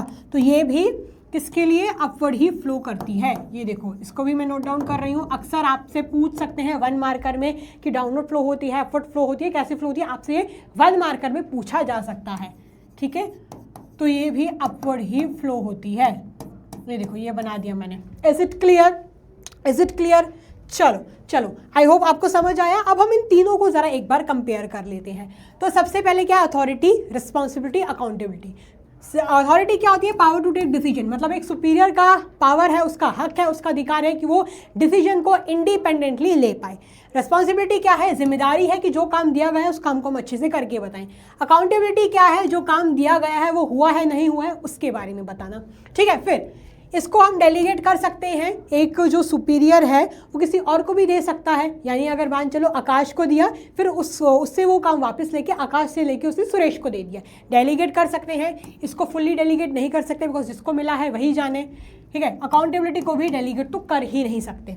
ये कैसे आता है? ये फॉर्मल पोजीशन से आता है, ये डेलीगेशन ऑफ अथॉरिटी से आता है, यानी जिस इंसान को काम दिया गया है वही करेगा। ये रिस्पॉन्सिबिलिटी से आता है, जिसको काम दिया गया है वो उसकी अब जवाबदारी बनती है। ठीक है, फिर ये कैसे फ्लो होता है? ये डाउनवर्ड फ्लो होता है, सुपीरियर से सबऑर्डिनेट।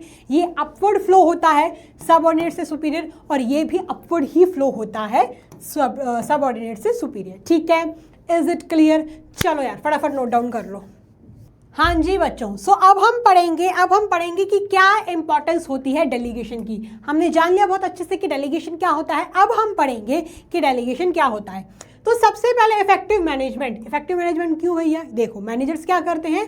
अपना जो रूटीन वर्क होते हैं वो पास ऑन कर देते हैं अपने सबऑर्डिनेट्स को कि आप करके दे दो, मैं क्रिटिकल एरियाज पे, मैं हाई प्रायोरिटी एरियाज पे फोकस कर लेता हूँ। तो मैनेजमेंट भी इफेक्टिव होता है। एक इंसान वो काम कर रहा है जिसको वो आता है, मतलब जो हाई प्रायोरिटी काम है उस पर फोकस कर रहा है, सबऑर्डिनेट्स को भी बाकी काम करने को दे रहे हैं। तो इफेक्टिव मैनेजमेंट, यानी ऐसा नहीं होता कि कुछ काम छूट रहा है। अगर मैनेजर ओवरबर्डन होता, अगर उसके पास कोई सबऑर्डिनेट ही नहीं होता तो वो काम नहीं डेलीगेट कर पाता, है ना, तो उसका कुछ काम रह जाता। लेकिन अब क्योंकि वो काम अपने सबऑर्डिनेट को करने को दे रहा है, डेलीगेट कर रहा है, तो मैनेजमेंट अच्छा है। ठीक है, फिर नेक्स्ट क्या है? Employees development. एम्प्लॉयज का भी विकास होता है। मैम एम्प्लॉयज का विकास कैसे होता है? देखो जब अपने सबऑर्डिनेट्स को काम करने का मौका मिल रहा है, काम करने को दिया जा रहा है, काम उनको डेलीगेट हो रहा है, तो उनको वो काम सीखने का मौका मिल रहा है। तो ऐसे में फ्यूचर के मैनेजर्स रेडी होके निकल रहे हैं। सबऑर्डिनेट्स को भी मैनेजर का काम मिल रहा है भैया सीखने को, उनको काम करने का मौका मिल रहा है। तो कहीं ना कहीं अगर एक मैनेजर की पोजीशन फिर आगे जाके खाली होती है तो उन्हीं सबऑर्डिनेट में से कोई सुपीरियर या कोई मैनेजर बन जाएगा। ठीक है मैम, ये भी ठीक है। फिर मोटिवेशन ऑफ एम्प्लॉयज। अब जब सबऑर्डिनेट्स को काम डेलीगेट किया जाता है तो उनको खुशी होती है, उनको मोटिवेशन की फीलिंग आती है कि यार मेरा सुपीरियर मेरे को अच्छा समझता है, मेरे को मेहनती समझता है, मेरे को काबिल समझता है, इसलिए तो मेरे को काम डेलीगेट कर रहे हैं ना, इसलिए तो मेरे को काम करने को दे रहे हैं। तो उनको मोटिवेशन की फीलिंग आती है, उनको खुशी की महसूस होती है। ठीक है, खुशी महसूस होती है। फिर क्या है? Facilitates organizational growth. Delegation helps in the expansion of an organization by providing a ready workforce to take up leading position. यानी ऑर्गेनाइजेशन का भी विकास होता है। कैसे विकास होता है? जब सबऑर्डिनेट्स को वो काम करने को मिल रहा है जो उसके मैनेजर का है, उसको सीखने का मौका मिल रहा है, तो फ्यूचर में कभी भी अगर पोजीशन अराइज होती है तो उन पोजीशन को वही सबऑर्डिनेट्स फिलअप कर देते हैं। तो ऑर्गेनाइजेशन जब बढ़ेगी भैया तो उन्हीं लोगों का इस्तेमाल हो जाएगा, कहीं और से मतलब किन्हीं और एक्सटर्नल रिक्रूटमेंट करने की जरूरत नहीं पड़ेगी। ठीक है, फिर बेसिस ऑफ मैनेजमेंट हायरार्की, यानी हायरार्की सेट होती है सुपीरियर सबऑर्डिनेट वाली, इसके बेसिस पे डेलीगेशन किया जाता है। क्या बोल रहा है ये फीचर? क्या बोल रहा है ये importance? Delegation establishes relationship which is the base for hierarchy of manager. Delegation क्या करता है? रिलेशनशिप को सेट करता है। अब जायज़ सी बात है, इट इज़ वेरी ऑब्वियस कि एक सुपीरियर अपने सबऑर्डिनेट को ही काम डेलीगेट करेगा।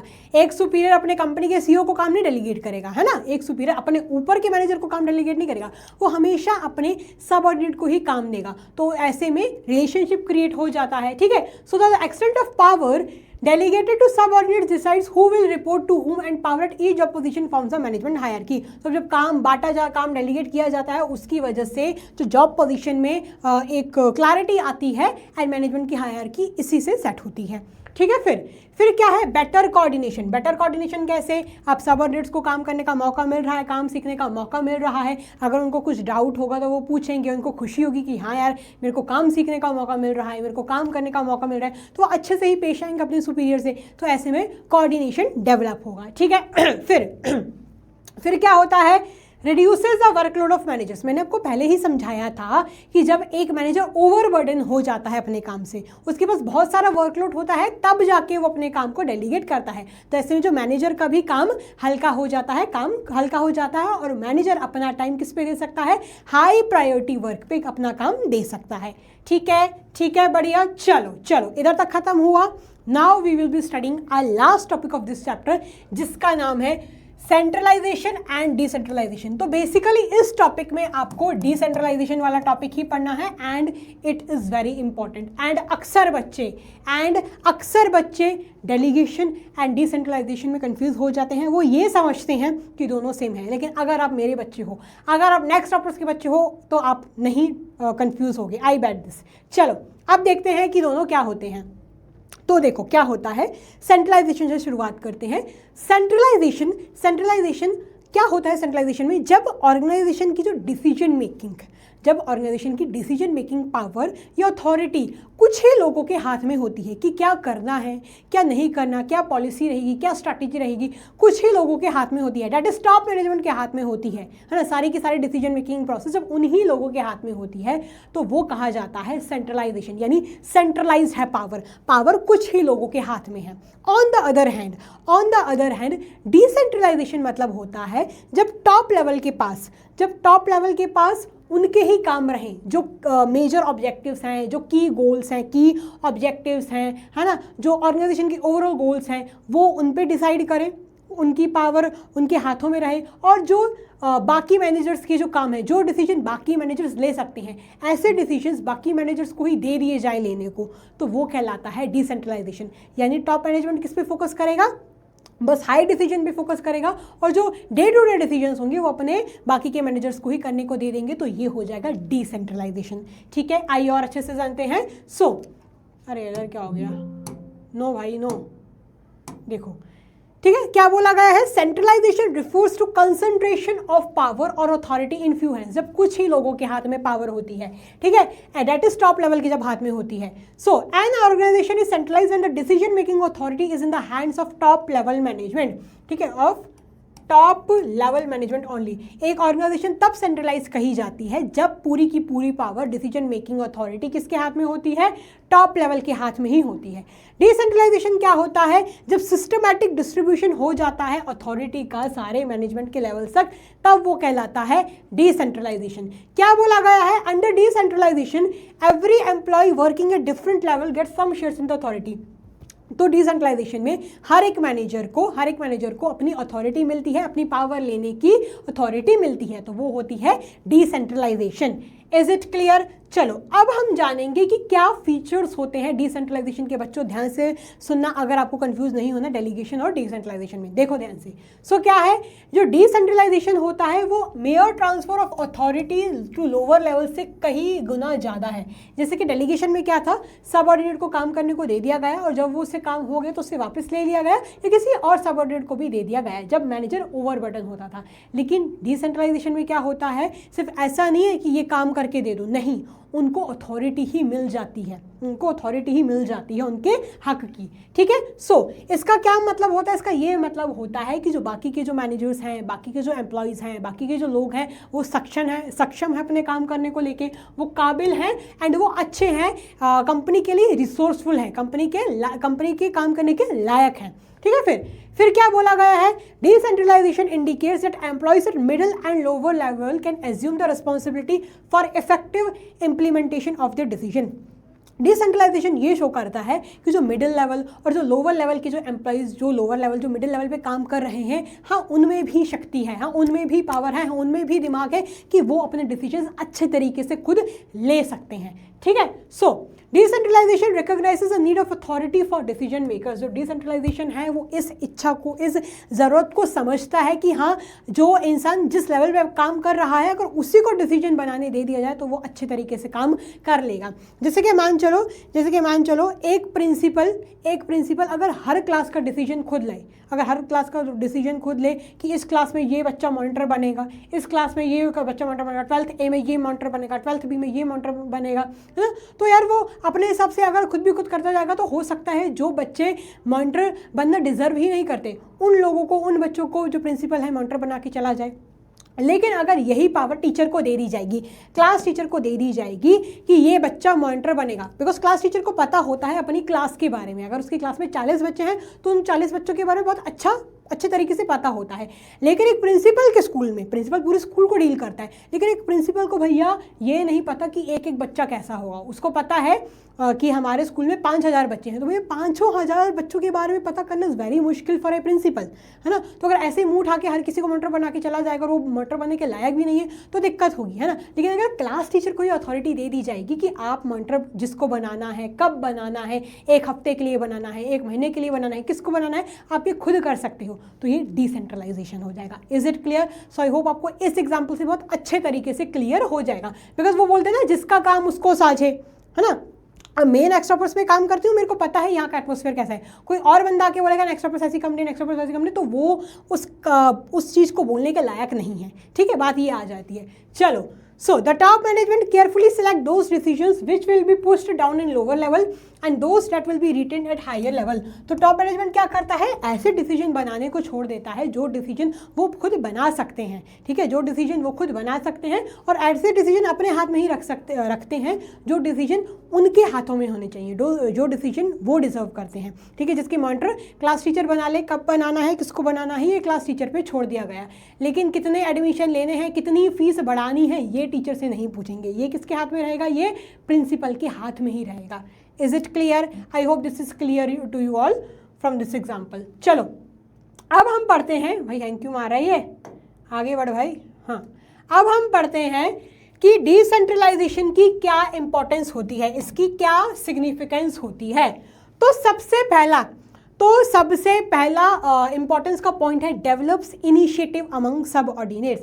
अब सबऑर्डिनेट्स को भी खुशी की महसूस, ट्रस्ट मिलता है, उनको ये लगता है कि हाँ भैया जो हमारा टॉप लेवल है हम पे विश्वास करता है, हमें लायक समझता है ना, तो उनको ये फीलिंग आती है। तो क्या बोला गया है, passing of authority eight middle and lower level shows a trust and faith of top level in their subordinates and this trust and faith motivate the employees working at different levels। जब middle level and जब lower level पे काम decision making they दी जाती है, उनको authority दे दी जाती है, तो उनको ट्रस्ट एंड फेथ की फीलिंग आती है, तो उनमें भी इनिशिएटिव की फीलिंग आती है। उनको भी लगता है कि हाँ भैया हमें ये लायक समझते हैं, तो क्यों ना हम इनके साथ मिल बांट के रहें, अच्छे से रहें। ठीक है, फिर क्या है, develops managerial talent for future. अब क्योंकि lower level, middle level managers को उनकी डिसीजन मेकिंग प्रोसेस अथॉरिटी दे दी गई है, तो अब वो अपना काम खुद कर रहे हैं, अपने डिसीजन खुद ले रहे हैं, अपनी अथॉरिटी खुद कर रहे हैं। तो ऐसे में जो फ्यूचर के जो मैनेजर्स होंगे वो उन्हीं लोगों से कंपनी को मिल जाएंगी, बाहर से बुलाने की ज़रूरत नहीं पड़ेगी, एक्सटर्नल हायरिंग करने की ज़रूरत नहीं पड़ेगी। फिर क्या है, क्योंकि डिसीजन मेकिंग, अब सेंट्रलाइजेशन में क्या होता है ना, हर एक डिसीजन टॉप लेवल के हाथ में ही होता है। तो अब ऐसे में अगर मिडिल लेवल को, लोअर लेवल को कुछ डिसीजन लेना है ना, तो वो ले नहीं सकते हैं, उनको वेट करना पड़ेगा कि भैया कब हमारे कंपनी के डायरेक्टर आएंगे। हफ्ते में वो एक बार आते हैं, है ना, हफ्ते में बस एक ही बार हम उनसे बात कर सकते हैं, बाकी दिनों में हम उनसे कुछ बात नहीं कर सकते, तो डिसीजन मेकिंग में वक्त लग जाता है। लेकिन जब डिसीजन मेकिंग लोअर लेवल और मिडिल लेवल तक दे दी जाती है, तो ऐसे में उनको क्या करना है, क्या उनकी डिसीजंस रहेंगे, वो फटाफट खुद ही ले लेते हैं, किसी का मुंह देखने की जरूरत नहीं पड़ती। ठीक है, फालतू में टाइम वेस्ट नहीं होता। ठीक है, चलो नेक्स्ट क्या है, नेक्स्ट है relief to top level management. अब टॉप लेवल मैनेजमेंट को भी सुकून मिलता है। सुकून कैसे मिलता है मैम, देखो सुकून कैसे मिलता है, जो टॉप लेवल मैनेजमेंट है वो इंपॉर्टेंट डिसीजंस को अपने हाथ में रख सकता है, जो बाकी के जो डिसीजंस हैं वो मिडिल एंड लोअर लेवल पे छोड़ सकता है, उनको ट्रांसफ़र कर सकता है। तो अब ऐसे में जो टॉप लेवल है वो अपने हाई प्रायोरिटी एरियाज़ पे, जो कंपनी के लिए, कंपनी के ओवरऑल ऑब्जेक्टिव्स हैं, कंपनी के जो गोल्स हैं, कंपनी को कैसे आगे बढ़ना है, कंपनी को कैसे अपने कॉम्पिटिटर से आगे बढ़ना है, इन सब चीज़ों के बारे में फोकस कर सकता है। ऐसे छोटे मोटे कामों में कंपनी को, टॉप लेवल को बीच में पढ़ने की ज़रूरत नहीं पड़ती और कंपनी का और टॉप लेवल का कंपनी का टाइम भी बच जाता है। ठीक है, चलो नेक्स्ट क्या है, फैसिलिटेट ग्रोथ। ग्रोथ कैसे होती है, क्योंकि लोअर लेवल को ऑटोनॉमी मिल चुकी है कि वो डिसीजन मेकिंग प्रोसेस खुद लें, अथॉरिटी खुद लें, तो अब उनको किसी का मुंह देखने की ज़रूरत नहीं पड़ेगी, है ना। तो ऐसे में उनका भी विकास होगा। अब लोअर लेवल को लोअर लेवल की तरह नहीं समझा जाएगा, उनको भी हक मिलेगा, उनको भी अथॉरिटी मिलेगी कि अपने डिसीजन खुद ले सकते हैं, है ना। तो उनकी भी इज्जत बढ़ेगी, उनका भी डेवलपमेंट होगा, उनकी भी ग्रोथ होगी। ठीक है, फिर क्या है, better control. So in decentralization employees working at different levels take their own decisions and they're personally accountable for their decisions. देखो, डिसेंट्रलाइजेशन में क्या होता है, जो एम्प्लॉयज अलग अलग लेवल्स पे काम कर रहे होते हैं वो खुद ही अपने डिसीजन के जवाबदार होते हैं। ठीक है, पर्सनली अकाउंटेबल होते हैं, तो वो अपने सुपीरियर्स को ब्लेम नहीं कर सकते। जैसे कि मान चलो एक टीचर ने अगर अच्छा मॉनिटर नहीं बनाया, ठीक है, तो वो प्रिंसिपल को ब्लेम नहीं करेगी कि प्रिंसिपल की गलती है। क्यों भाई, डिसीजन ही तुम्हारा था, अथॉरिटी ही तुम्हारी थी, तो तुम अपने प्रिंसिपल को कैसे ब्लेम कर सकते हो। तो यहाँ पर आप किसी को ब्लेम नहीं कर सकते हो, जिसका काम है उसी को साजे, वही अकाउंटेबल रहेगा। ठीक है, is it clear to you all. चलो अब हम लास्ट में पढ़ेंगे कि डेलीगेशन और डिसेंट्रलाइजेशन में क्या फ़र्क होता है। आई होप कि आपको समझ आ ही गया हो, मैंने इतने अच्छे तरीके से समझाया है कि आई होप आपको समझ आ गया होगा कि डेलीगेशन क्या है और डिसेंट्रलाइजेशन क्या है। I remember in class difference between समझाने से पहले मैंने अपने बच्चों से पूछा था कि बच्चों चलो मेरे को ये बताओ कि अब डेलीगेशन और डिसेंट्रलाइजेशन के बीच का क्या अंतर है, जो मैंने पढ़ाया उसके बेसिस पे। एंड बच्चों ने ऐसे आंसर्स दिए थे ना कि मज़ा आ गया था, मतलब सच में स्वाद आ गया था, लगा था कि हाँ यार बच्चों को जो पढ़ाया है वो समझ आया है। एक्चुअली में डिफरेंस बिटवीन समझाने से पहले ही उनको समझ आ गया, तो बहुत खुशी हुई थी मेरे को। सो आई होप आप सबको भी अच्छा लगा होगा। नेक्स्ट अब देखते हैं कि डेलीगेशन और डिसेंट्रलाइजेशन के बीच पे क्या फ़र्क है। डेलीगेशन एक कंपलसरी एक्ट होता है, बिकॉज कोई भी इंडिविजुअल सारा काम, कोई भी मैनेजर अपना सारा काम खुद नहीं कर सकता, ओवरबर्डन एक मैनेजर होता ही होता है। फिर क्या है डिसेंट्रलाइजेशन। डिसेंट्रलाइजेशन एक ऑप्शनल पॉलिसी होती है, ये टॉप मैनेजमेंट के हाथ में होती है। अगर टॉप मैनेजमेंट चाहे तो अथॉरिटी को ट्रांसफर कर सकता है मिडिल लोअर लेवल तक, अगर ना चाहे तो फिर भैया नहीं कर सकता। ठीक है, फिर क्या है, तो ये डिसेंट्रलाइजेशन किसके हाथ में होती है, बेसिकली टॉप मैनेजमेंट के हाथ में होती है, ऑप्शनल पॉलिसी है। डेलीगेशन में क्या है, कम फ्रीडम होती है क्योंकि सुपीरियर के हाथ में ज़्यादा कंट्रोल होता है। डिसेंट्रलाइजेशन में क्या होती है, ज़्यादा फ्रीडम होती है बिकॉज सुपीरियर के हाथ में कम कंट्रोल होता है। ये डेलीगेशन में क्या होता है, टास्क को शेयर करने के लिए, यानी जब काम ज़्यादा है तो कुछ काम करने को अपने सबऑर्डिनेट को करने को दे दिया, तो ये टास्क शेयर करने का तरीका है। ये क्या है, ये पॉलिसी से ही आता है, ये पॉलिसी ही कंपनी की ऐसी कि हम डिसेंट्रलाइजेशन को फॉलो करेंगे तो कुछ डिसीजंस खुद लोअर मिडिल लेवल के एम्प्लॉयज ले सकते हैं, ये पॉलिसी की वजह से आता है। डेलीगेशन क्या है, डेलीगेशन का जो स्कोप है वो छोटा है, वो नैरो है। क्यों छोटा है, बिकॉज काम करके भैया वापस ही देना होगा, है ना। Because it is limited to superior and his immediate subordinate, because जो काम है उसके सुपीरियर और सबऑर्डिनेट पर ही लिमिटेड है। जैसे कि मान चलो सेल्स मैनेजर अपने सेल्स पर्सन को ही काम देगा, ठीक है, तो sales manager and sales person की ही बात की जाएगी। लेकिन यहाँ पर जो स्कोप होता है ज़्यादा होता है, बिकॉज जो डिसेंट्रलाइजेशन होती है, जो ट्रांसफर ऑफ अथॉरिटी होती है, वो बिल्कुल नीचे लेवल तक भी चली जाती है, नीचे लेवल तक भी ट्रांसफर कर दी जाती है। ठीक है, तो उसका स्कोप वाइड होता है। डेलीगेशन में क्या होता है, ये इंटेंशन होता है, ये पर्पस होता है, ये ऑब्जेक्टिव होता है कि मैनेजर का जो बर्डन है, बेचारा बहुत काम कर रहा है, बहुत काम आया हुआ है, तो मैनेजर का बर्डन थोड़ा कम कर दिया जाए, मैनेजर को थोड़ी रिलीफ मिल जाए। इसका ये मकसद होता है to increase the role of subordinates in the organization by giving the more autonomy. Subordinates को भी बढ़ावा दिया जाए ताकि वो अपने डिसीजंस खुद ले पाए, उनको भी ऑटोनॉमी मिल पाए, उनको भी अपने डिसीजंस लेने की आज़ादी मिल पाए। So I hope this is very very very clear to you all. ये चैप्टर थोड़ा सा लेंदी ज़रूर है लेकिन बहुत इंटरेस्टिंग है। अगर आपको चैप्टर अच्छा लगा है तो प्लीज़ कमेंट बॉक्स में अपना प्यार ज़रूर बताएं। एंड मेरे को क्वेश्चन आपका ये है, होमवर्क क्वेश्चन आपका ये है कि नेक्स्ट अपवर्ड्स कौन सा स्ट्रक्चर फॉलो करता है। I am writing the question over here, है ना।